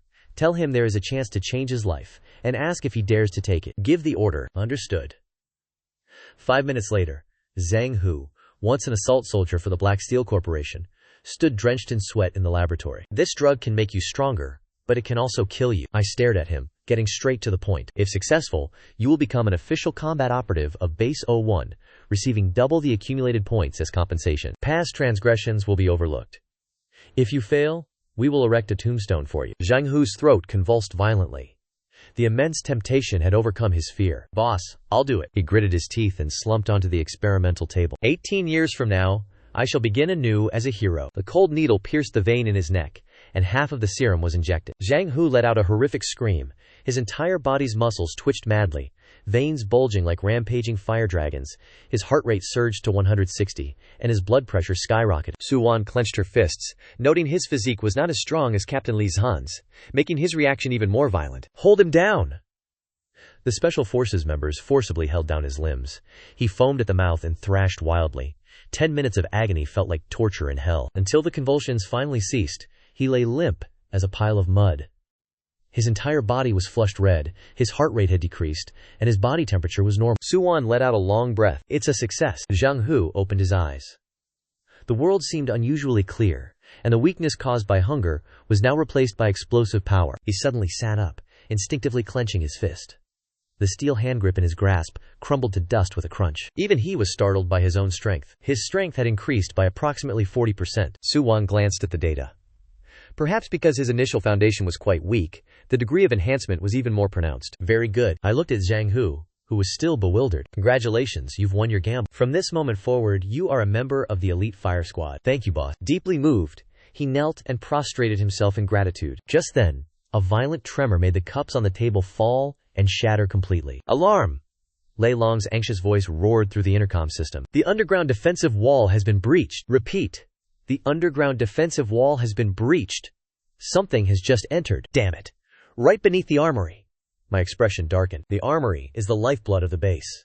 It seems our guests could not wait any longer. I snatched up the communicator, my eyes cold. Li Zihan, take your special forces squad. Put on your new gear. Zheng Hu has already received his benefits. Now it's time. Clear. Luke Qian, exuding killing intent, donned his helmet. Zhang Hu snatched up the combat engineer's crowbar, ruthlessness gleaming in his eyes. Commander, rest assured, whoever dares to touch our armory, I will tear them to shreds. Outside the corridor leading to the underground armory, a 2-meter diameter breach had been torn at the bottom of the sturdy defensive wall. From deep within the breach came the bone-chilling sound of claws scraping against stone. All teams form a fan-shaped shield line at the front, with suppressive fire from the rear. Luke Qian, clad in silver-gray Kunlun Taya power armor, calmly issued the order. This machine, a fusion of otherworld energy and Earth's industrial might, exuded terrifying power. 12 Special Forces members swiftly sealed off the corridor, their rifles aimed directly at the breach. I'm ready too. Zheng Hu, having just been injected with the rage-inducing drug, rushed forward, panting heavily. In his hand, he carried a gigantic hydraulic cutter, weighing 50 kilograms, yet it seemed as light as a twig. Don't get agitated. Maintain the right blind spot. Luke Qian glanced at him. Understood. Zhang Hu swallowed, his wild instincts telling him that whatever was in the cave was more dangerous than any zombie. Deep within the cave, dozens of glowing red points lit up. Thermal imaging revealed high-energy biological signatures, numbering 30. 3 seconds. 2 seconds. A dark shadow lunged out like lightning, aimed directly at Luke Qian on the front line. It was a beast-like monster, with no facial features, its 2 arms transformed into colossal bone claws. Stand firm, wait for it to get close, then fire. Luke Qian roared. His machine immediately lowered its center of gravity, adopting a defensive stance. The sharp claws raked powerfully across Luke Qian's crossed arms. The terrifying impact force cracked the ground, yet he did not retreat a single step. Is this all the meager skill you possess? Get lost! His engine roared to full power. Luke Qian's right fist shot out like a cannon blast. The monster's chest caved in, and it was sent flying back into the line. Now, overwhelming fire, a storm of metal woven from 12 rifles immediately poured down upon the cave entrance. Aided by the power armor, the assault rifles unleashed a relentless torrent of automatic fire. Night predators that just poked their heads out were instantly riddled with bullets. Die. One member fired his rifle with one hand, reloading with the other. A few monsters that slipped through the net clung to the ceiling, attempting to bypass the frontal firepower. The right side, on the ceiling. That's mine. Zhang Hu sprang into action. He charged forward like a raging bull, swinging the colossal hydraulic cutter with tremendous force. The monster's head burst open in mid-air like a rotten watermelon. Another monster raked a deep gouge across Zhang Hu's body armor, blood flowing freely. But Zhang Hu, whose pain receptors were dulled by the rage-inducing drug, twisted the monster's neck backward and shattered its spine with the cutter. Haha, what a thrill. The battle lasted 15 minutes, until no more dark shadows surged from the cave, and the gunfire gradually subsided. Corpses piled high like mountains, black blood ankle-deep. The firing ceased, but vigilance remained as Luke Qian raised his fist. His armor was covered in scratches. He activated his exoskeleton's scanning mode to examine the monster's corpse. The scan revealed no pain receptors. Its bone density was 3 times that of an ordinary zombie, and it appeared to have lived underground for an extended period, leading to degenerated vision. However, its hearing and sense of smell were incredibly acute. Their claws also possessed sharp spikes, suitable for digging. Those are night stalkers. Su Wan's voice came through the comms. I once saw this description in the Black Steel Corporation's database. They are the Broodmother's reconnaissance force, specializing in tunneling and night ambushes. Their appearance here proves that the Broodmother has located us, and the main force of the beast horde is not far off. Luke Qian looked into the bottomless cave and sealed the entrance. He decisively ordered, Engineering squad, bring rapid hardening cement here and seal this cave for me. In addition, embed vibration sensors in the walls. If they dare to dig further, we will blow them sky high. Understood. I interjected directly into Luke Qian's comm channel. How do you feel? Reporting, Commander. Luke Qian replied. The equipped arms movements are performing excellently, utterly overwhelming the enemy. Aside from the cooling system becoming slightly hot during continuous overload operation, there are no other issues. As for Zhang Hu, he was born for combat, sufficiently ruthless and tough. Though untrained, he was a formidable hand in chaotic, close-quarters battles. Excellent, I commanded coolly from the command center. Clear the battlefield. Extract all the core crystals. Not a single one must be wasted. Inform everyone. This is merely an appetizer. The main course is yet to come. Just as the alarm siren died down, the piercing air defense siren suddenly blared across the base's sky. This is command center. Radar has detected countless high-speed targets in the ground defense perimeter. Zhao Jianguo's voice, filled with murderous intent, rang out. They are probing the blind spots of our firing net. Repeat. They are probing the blind spots. Panic spread rapidly. Refugees from the lighthouse camp, who had just been integrated into the base, plunged into extreme panic. It's those monsters. They've caught up. The walls won't hold them. They can climb walls. They can tunnel. Silence, the guard roared. Everyone stay in place. Do not run around chaotically. This is Base 01, not your dilapidated camp. Searchlights frantically swept over the outer debris, as dozens of shadowy figures deftly evaded the hidden corners of light, moving strategically to find a breakthrough point. Report. Watch Post 3, Sector C, has detected enemy traces. They are moving too fast. Target lock impossible. Report. At the base of the wall in Sector D, traces of digging have been found. They intend to breach from here. Inside the command center, Zhao Jianguo sneered. First, they used tunneling to draw out our main forces. Then they used ground forces to probe our air defense blind spots and our reaction speed. These are clearly not wild beasts. This is an army. Su Wan's face was pale. They possess a collective commanding intellect. These night hunters are merely its eyes, ears, and tentacles. If we don't crush them in one swift blow, they will continuously send forces to their deaths until they fully understand our trump cards. They want to know our trump cards? A cruel smile curled on Zhao Jianguo's lips. Then let's show them what a true trump card is. He grabbed the comms unit.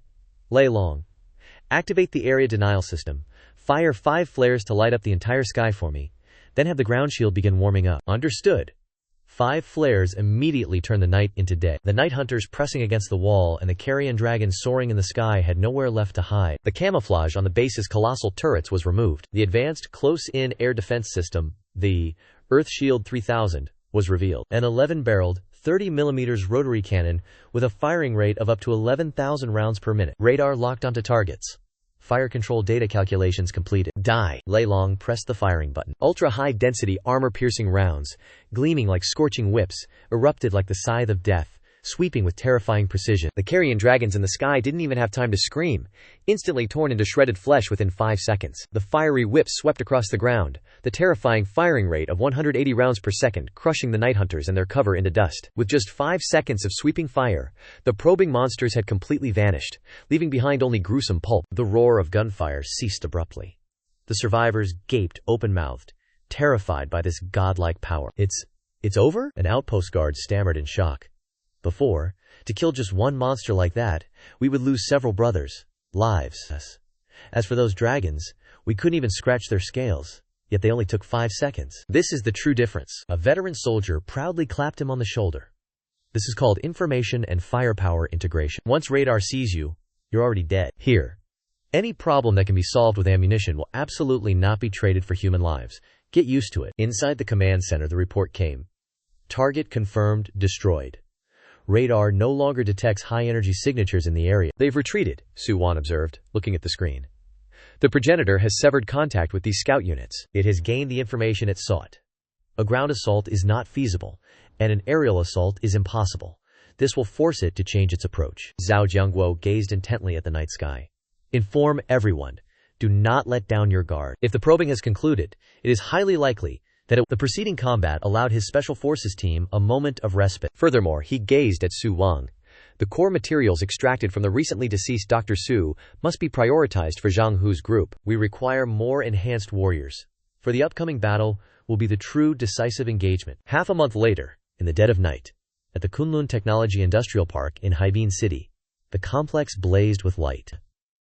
Inside the colossal steel-framed workshops, hundreds of CNC machines hummed, forming an overwhelming torrent of industrial production. This entire complex had transformed into a colossal, steel-forged machine, guarded with extreme vigilance. Outside, sniper teams were densely deployed, while within, a completely closed-loop management system was rigorously enforced. Faster! This consignment must be loaded onto the vehicles before 3 a.m. The logistics chief, brandishing his coordinating rod, bellowed at the workers as they painstakingly moved crates disguised as agricultural machinery. Only the innermost core personnel understood that each crate concealed a Kunlun individual combat exoskeleton, a device capable of sparking a military revolution. Within the workshop, 3 automated production lines operated at maximum capacity. Titanium alloy plates, guided by the intricate dance of robotic arms, were perfectly integrated with solid-state hydrogen power cells and the microhydraulic servomotors from the other world. Secretary Lai, the latest production yield report is ready. In the second-floor corridor, the young secretary eagerly presented a tablet. The production yield for the mass-produced Kunlun Type A exoskeleton had soared to 98%, with current daily output now reaching 50 units. This truly marked an unprecedented feat in industrial history. 50 units. Li Mo swiftly perused the report, his eyes grave. Insufficient, he declared. The directive from the High Command stipulates that within 3 days, I must personally oversee the delivery of 200 completed units to their designated destination. This is an absolute life and death mandate. 200 units in 3 days? The secretary gasped, drawing a sharp breath. That would necessitate an additional 30% increase in our production capacity. Our current machinery is already operating beyond its intended capacity. Supply more coolant, more lubricant. The personnel may rest, but the machines must not cease operation. Li Mo abruptly spun around. This is a special emergency directive, issued and directly overseen by the military commission itself. No one is permitted to impede its progress. Every exoskeleton must be absolutely flawless, for they are not mere machines. They are the second lives of our soldiers. Understood. Li Mo turned his gaze back to the production line. A newly assembled black exoskeleton was gracefully executing running and jumping maneuvers. Go forth, go, and forge history. At 3:30 a.m., 5 heavy-duty transport trucks, under the escort of armored vehicles, departed the industrial park, proceeding directly to Haibin City's abandoned underground parking facility. Deep within Base 01, the light gate in the underground plaza pulsed with a profound blue luminescence, as supply containers were continually transported through. The following day, Zhang Hu stared intently at the perfectly aligned rows of silver-gray tactical exoskeletons, his jaw dropping in awe. He observed the stark contrast. From the crude, pieced-together prototype armor used in the preceding combat, to these mass-produced versions, now coated in a matte black anti-reflective finish, each integrated with a resilient honeycomb flexible frame, arrayed before him. This, truly, was the pinnacle of industrial artistry. This one belongs to you. The logistics officer pushed an exoskeleton forward, directly in front of him. Zhang Hu. Designation 01025. Tailored precisely to your physique and post-genetic augmentation strength data. This is a custom-designed, heavy assault armor. Heavy indeed, the logistics officer pointed to the reinforced hydraulic rods, sacrificing a bit of flexibility, but enhancing the front bulletproof plating and carrying capacity. Its thrust is 1.5 times that of the standard version, allowing you to easily wield heavy cold weapons or single-handedly operate heavy machine guns. Zhang Hu tremblingly touched the cold metal surface. Try it on. Li Han, who had already donned his commander's exosuit, stepped forward. Yes. The system initiated, a faint current coursing through his entire body. Zhang Hu felt his body lighten, power surging through every vein. How does it feel? Li Han asked. I want to fight 1,000,000 people. Zhang Hu clenched his fist, the hydraulic assist hissing as it compressed the air. Don't rush. There will be a time for you to fight. Li Han patted his shoulder. There are a total of 150 sets of this equipment, prioritized for new recruits who have received gene injections, like yourselves. From now on, you are the heavy infantry company of Base 01. He turned to the more than 100 armored warriors. Remember, this armor was granted to you by the organization. Wearing it, you are no longer wanderers in the apocalypse, but protectors of civilization. Behind us are over 20,000 defenseless compatriots. And Base 01. If we falter, they will surely perish. Is that clear? Clear! A resounding roar. Before their words had even faded, the ear-splitting wail of the highest-level air raid siren tore through the atmosphere. Report! The radar operator's terrified voice echoed. Long-range aerial radar has detected a large-scale swarm of airborne targets. Coordinates 030, altitude 2,000. The number exceeds 10,000. Repeat. The number exceeds 10,000. Li Han looked up at the monitoring screen. Tens of thousands of flesh-eating flying dragons, like a black tsunami, blotted out the moon and stars. My heavens! Is that a black cloud? Is this the cave main course you mentioned? Li Han lowered his visor, his eyes flashing with a red light. All units, prepare for combat level 1. Heavy infantry company, follow me to the surface. Shoot down every single one of those winged abominations. In the underground command center, dozens of LCD screens glowed brightly. Report. Long-range anti-aircraft radar detected a large-scale anomalous signal. Coordinates 030, distance 250 kilometers. Altitude 3 kilometers. Speed approximately 200 kilometers per hour. Li Han quickly opened the tactical map, with preliminary estimates suggesting the number of targets exceeded 10,000. The radar operator's voice trembled slightly. Confirmed. It's a swarm of flesh-eating flying dragons. 10,000 of them. The combat commander frowned, activating a level 1 air defense alert, and informed the Red Flag Battalion to prepare for the enemy. This was not a battle, but an industrial-scale extermination of vermin. The camouflage netting outside the base slid down, as 4 Hongqi-16F anti-aircraft missile launchers extended their barrels skyward. The phased array radar immediately locked onto the black cloud at a range of 200 kilometers. Targets entering firing range. At 70 kilometers, launch all. Affirmative. First salvo of 32 missiles launched. Dozens of missiles tore through the night sky. At a range of 70 kilometers, the fragmentation warheads formed spheres of death amidst the black cloud. Tens of thousands of shrapnel fragments created a chain reaction, as a rain of blood and flesh fell from the night sky. The first interception wave confirmed the elimination of approximately 1,500 targets. The second missile volley was reloaded. Launch! Third volley. Launch! 5 waves of missiles, like colossal brooms, swept away the black cloud. However, the surviving wyverns still slipped through the interception net, approaching the base at a range of 10 kilometers. There, they faced an even more formidable curtain of fire. Entering the close-range air defense zone. Earth Shield 3000 unlocked, free to fire. The 11-barrel 30mm rotary cannons roared. Their scorching red whips of fire, extending up to 3 kilometers, tore through the night sky. A firing rate of 11,000 rounds per minute wove an absolute zone of death. The wyverns that slipped through the net did not even have time to utter a cry, directly exploding into crimson screens of bone and blood. The defensive zone was cleared, confirming no surviving targets. The entire process transpired in less than 10 minutes. 10,000 carrion wyverns had been completely annihilated. On the ground, Zhang Hu and his comrades watched the fireworks display in the sky, looking at each other in bewilderment. Is that it? It's over? He caressed the chainsaw sword in his hand. I thought I would at least get to stretch my limbs a little. This is modern warfare, the combat commander calmly said. There is no close combat, no passion, only data and cleanup. For these low-level mutated entities, they do not even have the right to see our faces. He turned his head, looking deep into the ruins. The real threat still lingered behind. Alert!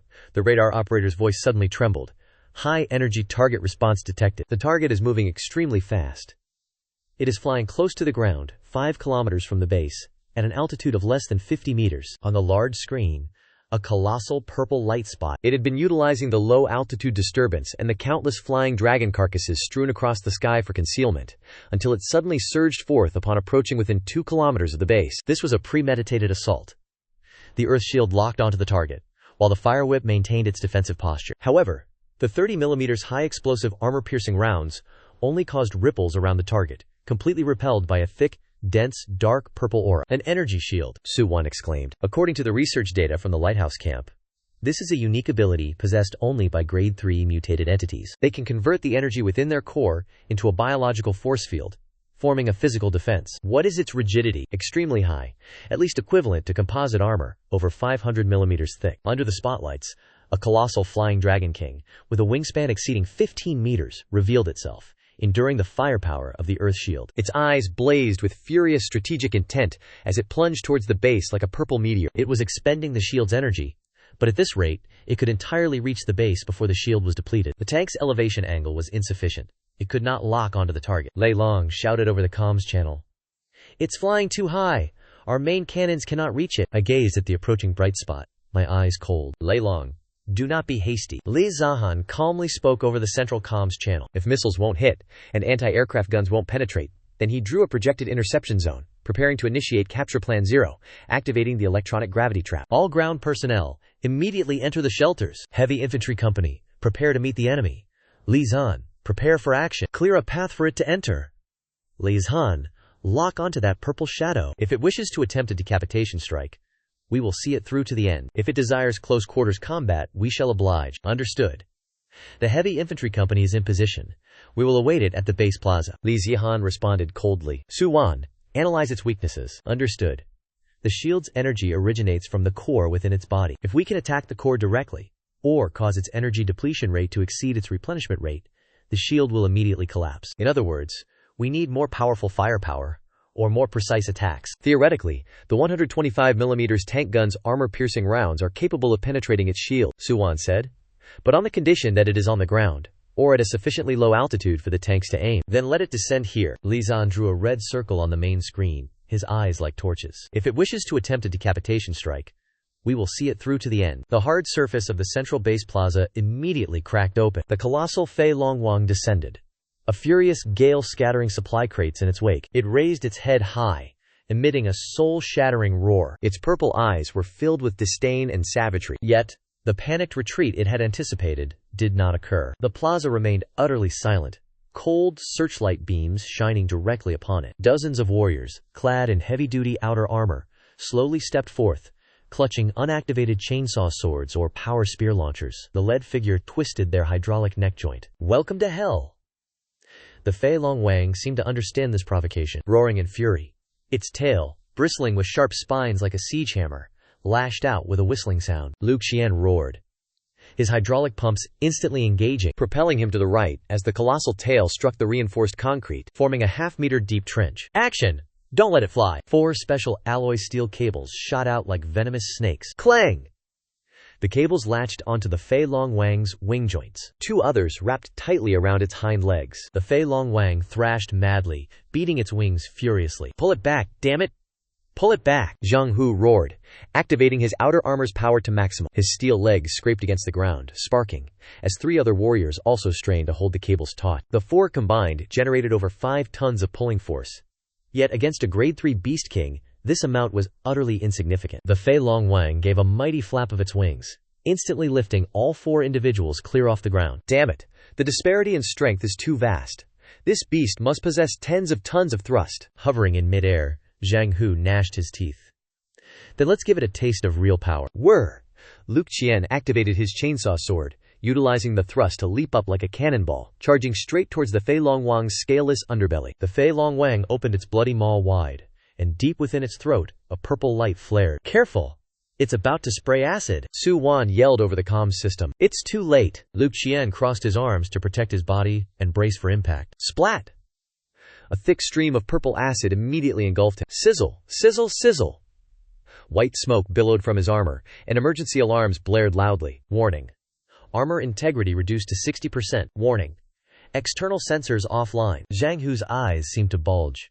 He released one hand, used his mouth to pull the pin of a powerful grenade, then hurled it directly at the Flying Dragon King's head. Taste this! The grenade detonated directly before the Flying Dragon King's eyes. The dazzling light and shockwave momentarily blinded it, interrupting its acid spray. Its massive form crashed to the ground, its outer armor riddled with holes, yet it resiliently rose. "I am unharmed." Enraged. This was its moment to strike. The Flying Dragon King was utterly enraged.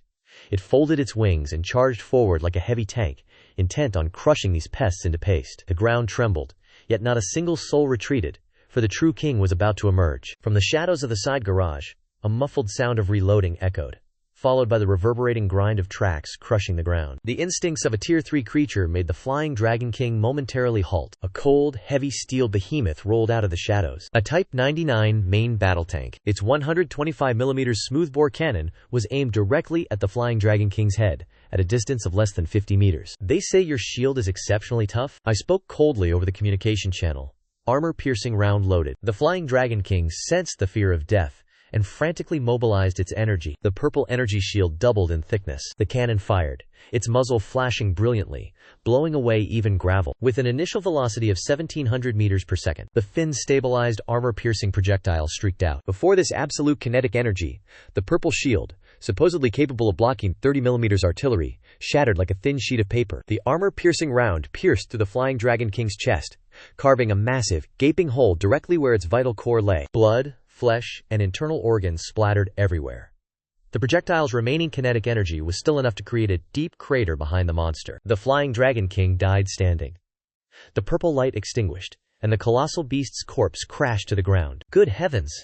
Is this the ultimate truth of the canon? Zhang Hu, still suspended in mid-air, swallowed hard. Su Wan breathed a sigh of relief. I stood in the command room. This is the result we desired. Inform the recovery team to extract the vital core. That is our ticket to Tier 3. Furthermore, for tonight's ration for the heavy infantry battalion, add 2 chicken drumsticks for each person. Understood. The gunpowder smoke gradually dispersed. Su Wan, wearing a white biohazard suit, carefully extracted a dark purple crystal from the mass of blood and flesh using a high-frequency laser cutter. Inside the crystal, there seemed to be a sealed nebula. Its contained energy slightly distorted the surrounding air. The amount of radiation and toxins was very high, Its energy density is at least 10 times that of a level 2 core crystal. If we can decipher its structure, our research and development of solid-state hydrogen batteries will make a significant leap forward. I walked over to her side and took the key box. Thank you for your efforts. However, its primary mission is not to be a battery, but a key. Let's go to see what kind of door this key can open. In the underground light gate hall, I held the deep, purple level 3 core crystal. Sensing the surge of energy, the light gate swirled intensely, emitting a humming sound that vibrated through the entire base. Detecting a level 3 high-grade energy core. Detecting full base energy reserves. Meeting upgrade conditions. Proceeding with immediate upgrade. Confirmed.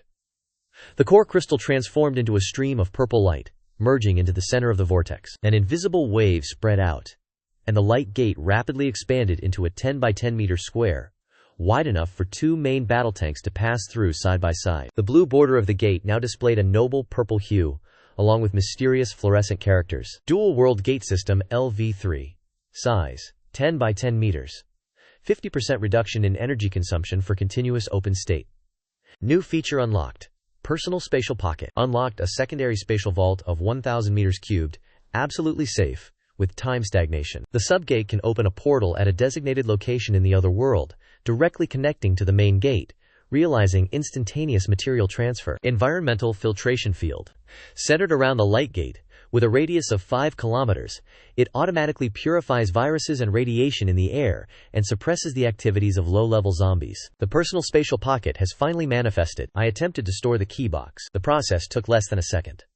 A personal arsenal, capable of holding dozens of tanks at any time, thoroughly solving logistical problems, but it pales in comparison to the strategic value of the second feature, the subgate. With this feature, I can directly open a teleportation gate right at resource points. Lin Han, look at this. Su Wan stared intently at the detector and exclaimed. The radiation index around the light gate is rapidly decreasing, and furthermore, the concentration of viruses in the air is also falling. This gate is purifying the environment. This is called the environmental filtration field. From today onwards, the 5 kilometers radius around Base 1 will be the only clean land in this wasteland. We can now consider taking off our protective gear. I smiled faintly. It is even 100 times more powerful than the best air filtration towers on Earth. If the range were to be expanded, that day shall arrive. I interrupted her, my gaze firm as I looked at the soldiers behind me, transmitting the order to immediately expand the underground garage. We must prepare to welcome more heavy equipment. The gates have been widened, so Earth's heavy construction machinery and more terrifying destructive weapons can also enter. Secondly, I request the Strategic Planning Committee to redraft the operational plan. Our next objective is no longer merely sweeping the neighboring areas. I pointed to the red area in the northwestern corner of the map. This place is Hongxi Canyon. According to records from Beacon Camp, this place contains abundant rare earth minerals, along with a high-energy ore called redstone. Professor Chen Guofeng sent a message.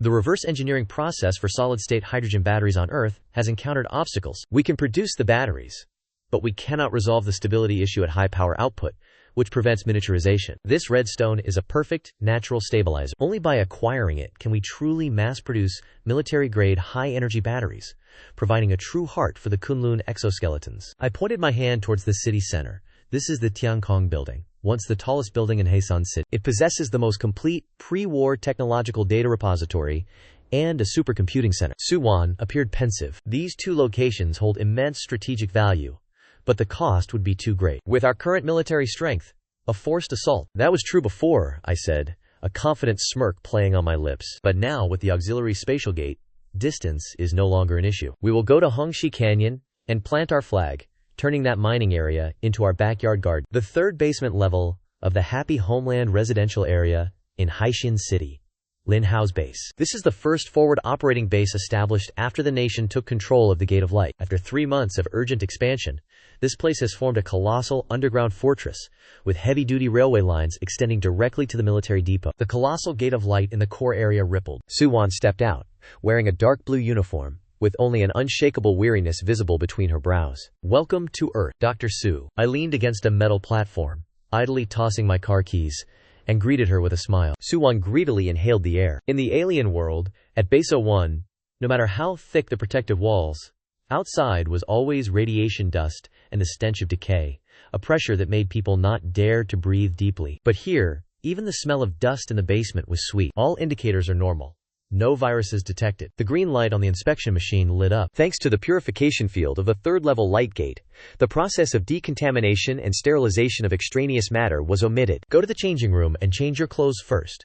Since you are on leave, there's no need to dress so formally. A few minutes later, Soo-won changed into a white sweater and light blue trousers. This was the first time in 12 years she had shed her battle attire. The elevator ascended, the numbers rising from 3 to 1. I noticed she was nervously clenching the handrail. The door opened without warning or roars. What filled our eardrums was a vibrant clamor of life. "Mr. Wang, please keep your dog from running wild." "Mom, what are we eating tonight?" "I want braised pork with eggs." Pushing open the apartment door, the noon sunlight streamed down, its dazzling brilliance making Soo-won squint. In the small plaza, children were chasing each other. Elderly folks were playing chess, and a golden retriever was lazily basking in the sun. In the distance, densely packed high-rise buildings stood, and traffic bustled. This tranquil winter afternoon scene was, in Soo-won's eyes, nothing less than paradise.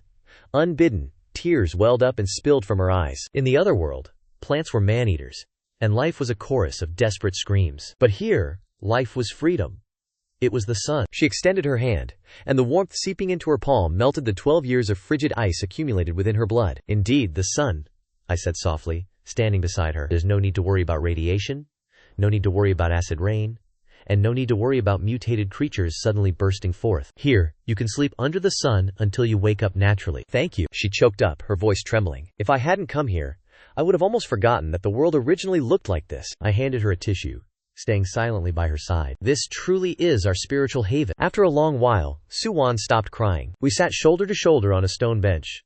A young couple next to us was loudly scrolling through their phones. "Unbelievable. Have you seen the news? Huawei and BYD have just announced their Kunlun technology. The new battery allows phones to last for a week, and electric vehicles to travel 2,000 kilometers. No wonder oil stocks plummeted so dramatically." "Hey, should we go?" Soo-won was stunned, turning her head to look at me. "That was the result of the solid-state hydrogen battery technology we brought back." I lowered my voice and chuckled.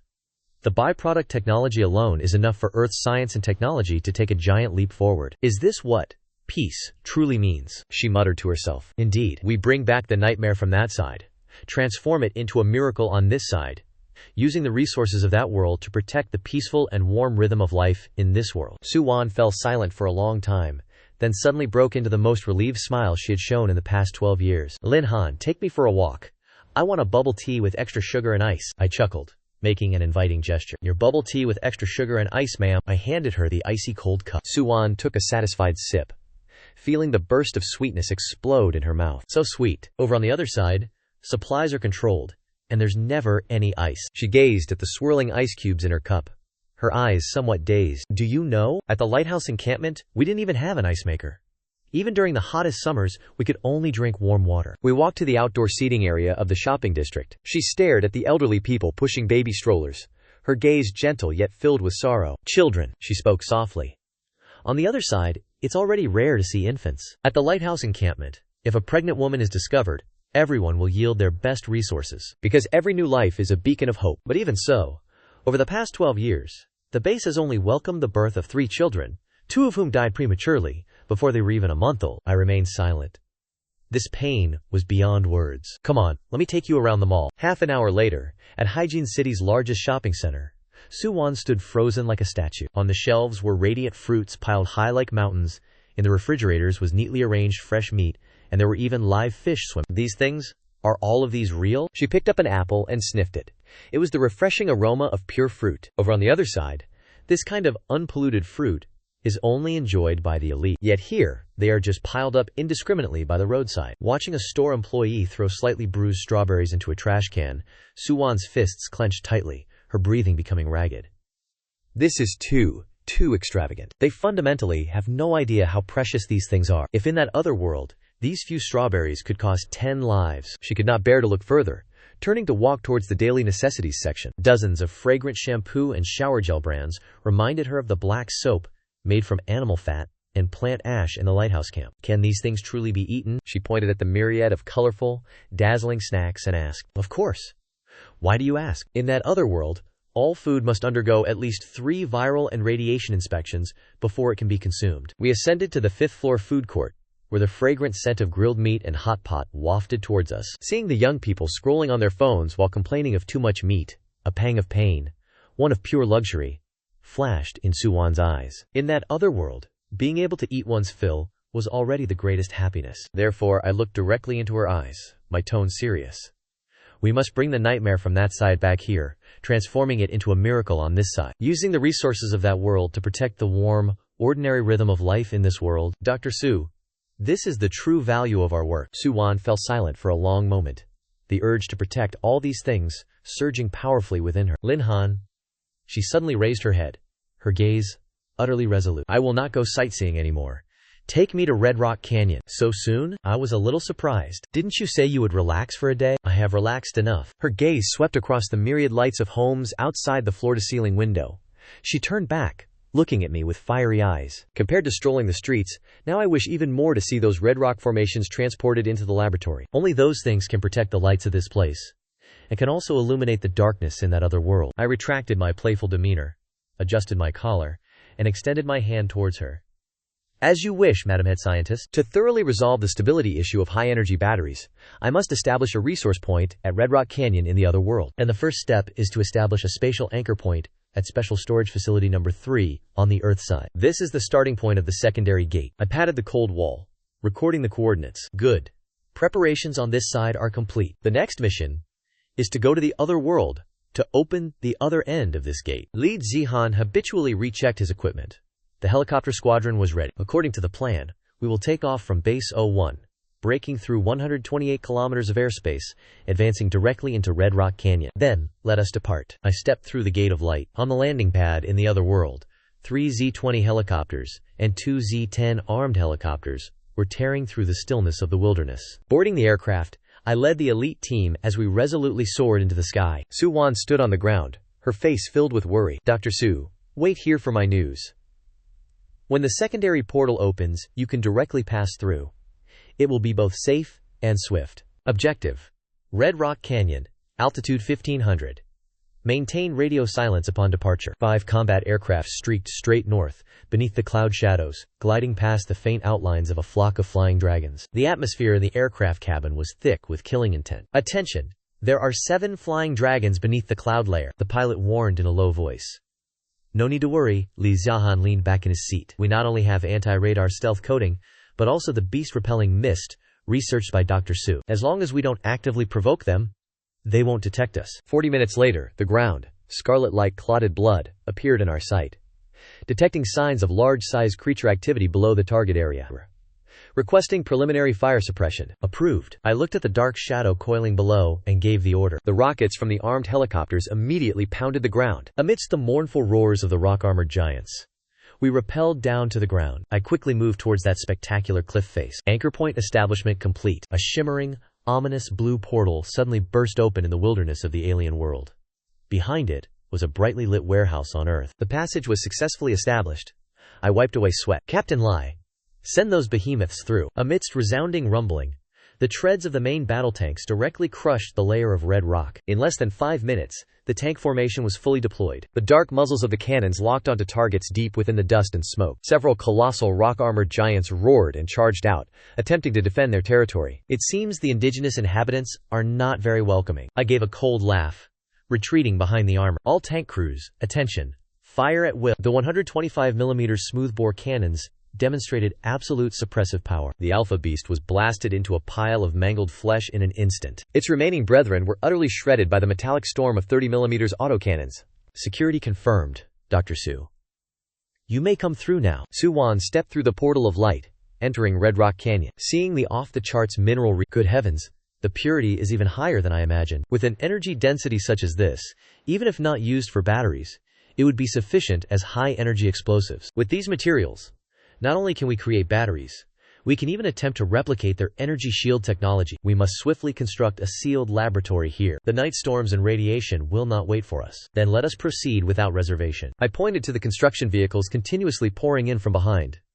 This place will be our new staging point. Upon returning to base, a holographic map outlining the red death zone of Haishan City was displayed at the command center. According to the documents from the lighthouse outpost, the Tianqiang building was the technological heart of Haishan City before the catastrophe. Suwon pointed to the solitary island surrounded by the zombie horde's nest. The 3 basement levels housed the supercomputer center, while above ground there were 80 floors. Among them, the 50th and 60th floors were biological laboratories, and the 70th and 80th floors were energy research institutes. Most importantly, the building possessed an independent energy system, a nuclear fusion power plant. Theoretically, it could sustain basic operations. But the question is, how do we enter? Nuclear fusion. Li Zan's expression turned solemn. Dr. Su, are you certain that is controlled nuclear fusion we are talking about? Suwan nodded in confirmation. If the technical data for that equipment could be obtained from Earth, then acquiring it becomes even more imperative, I said in a low voice. Facing a defensive line of millions of undead, a conventional breakthrough would be tantamount to courting death.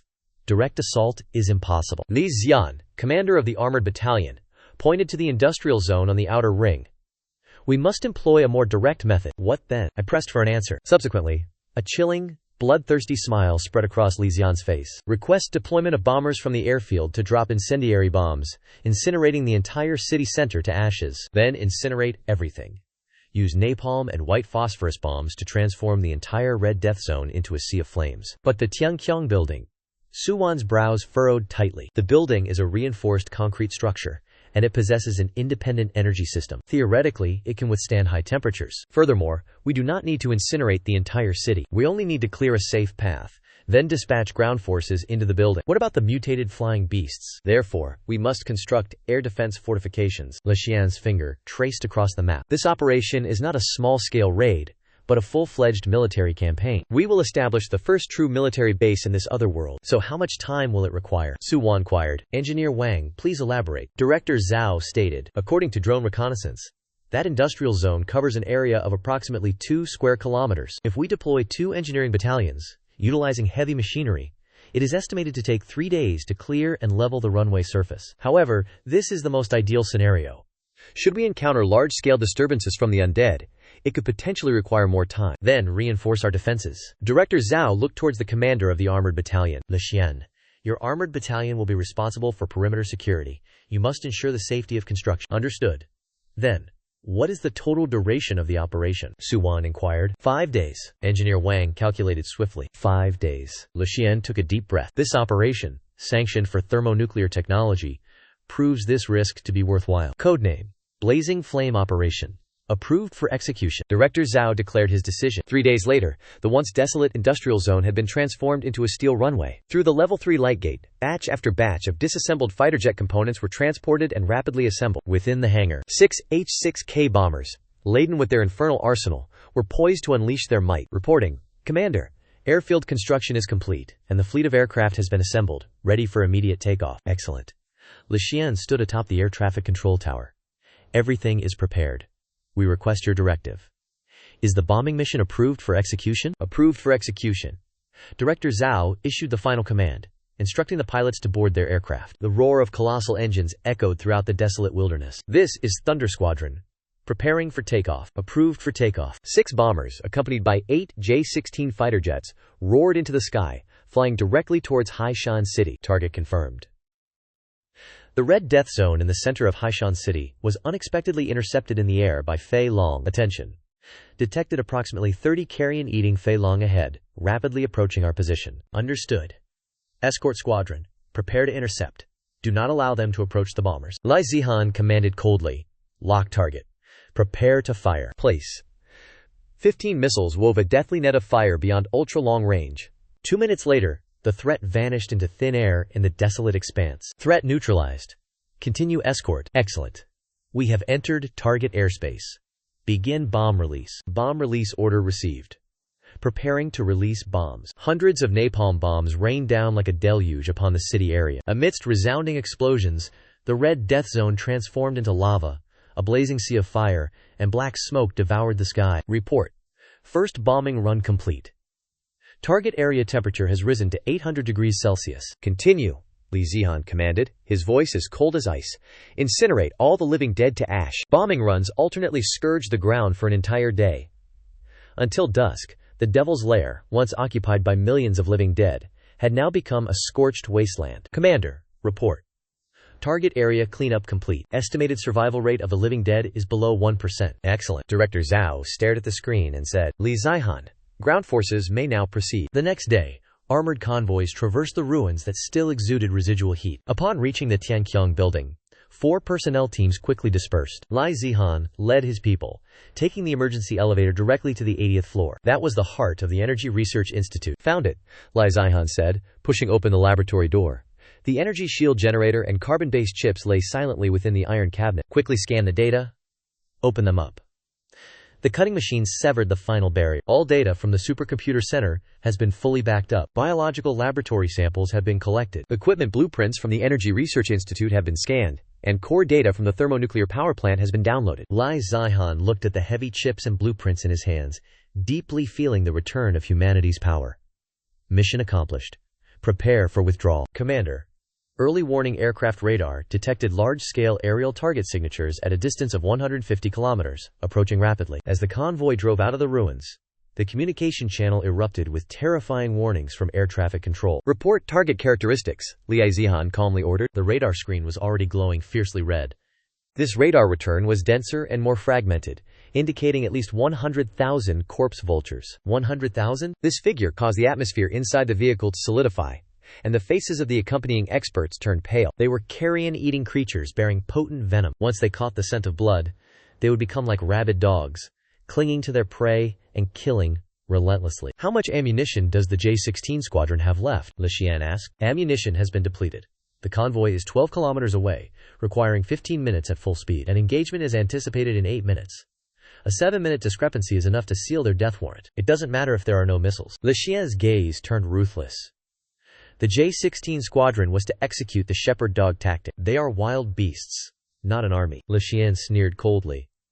If they are wild beasts, then they will fear the sound of thunder. 10,000 meters high in the sky, 8 fighter jets suddenly plummeted, dive-bombing and strafing, activating their afterburners to achieve supersonic speeds and cleave through the enemy formation. Terrifying supersonic booms erupted, like divine thunder striking down. The supersonic shockwaves shattered the internal organs of the leading corpse vultures. The charging formation of the 100,000-strong beast swarm instantly collapsed. Excellent work. The commander of the ground-based air defense battalion clenched his fist.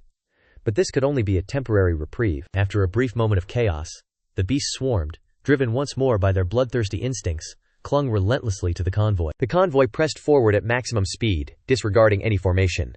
Lixian gripped the handrail tightly and issued his next command. The 100-kilometer mark meant they had entered the optimal interception range of the Hongqi-16F system. The first volley launched 24 missiles. Hundreds and thousands of corpse vultures plummeted from the heart of the black cloud, but tens of thousands of survivors continued their relentless pursuit. At 15 kilometers, they entered the effective firing range of the Ludun 3000 system.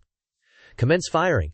Provide suppressive fire for the convoy. 4-mile-long whips of fire wove an absolute wall of death. A firing rate of 11,000 rounds per minute obliterated vast sections of the black tide, attempting to engulf the convoy. The scattered corpse vultures that slipped through the net crashed violently onto the roof of the command vehicle, like a ferocious hailstorm. The 35mm twin-barreled anti-aircraft guns, positioned on both sides of the runway, immediately unleashed countless rounds, constructing a final, insurmountable wall of steel projectiles. The ultimate price, nearly 30,000 corpses, finally caused the beast swarm to collapse. The convoy sped straight through the main gate of the airport. Lixian pushed open the door and stepped out of the vehicle, his feet treading upon a dense, red and black slurry of flesh. He then called the control tower, stating, "Fuel depleted. Requesting landing. Permission to land." I watched the 8 fighter jets landing, and said to Suwan, who was trembling beside me, "This is the steel storm you wanted. Before absolute firepower density, numbers mean nothing." "I understand," Suwan nodded. "Before, we only thought about how to evade. But now I know how to achieve victory. Let's go." With this data now on Earth, the next wave of supplies won't just be anti-aircraft guns. 2 days later, in the real world. Is this the prototype blueprint for a nuclear fusion generator? Researcher Wang was so agitated that his hands trembled. In his glasses, reflecting the blue light of the screen, were not only the blueprints, but also complete experimental data and the core material formulas. I pointed to the data stream. With these, we can completely build the first operational miniature nuclear fusion reactor within 3 months. 3 months?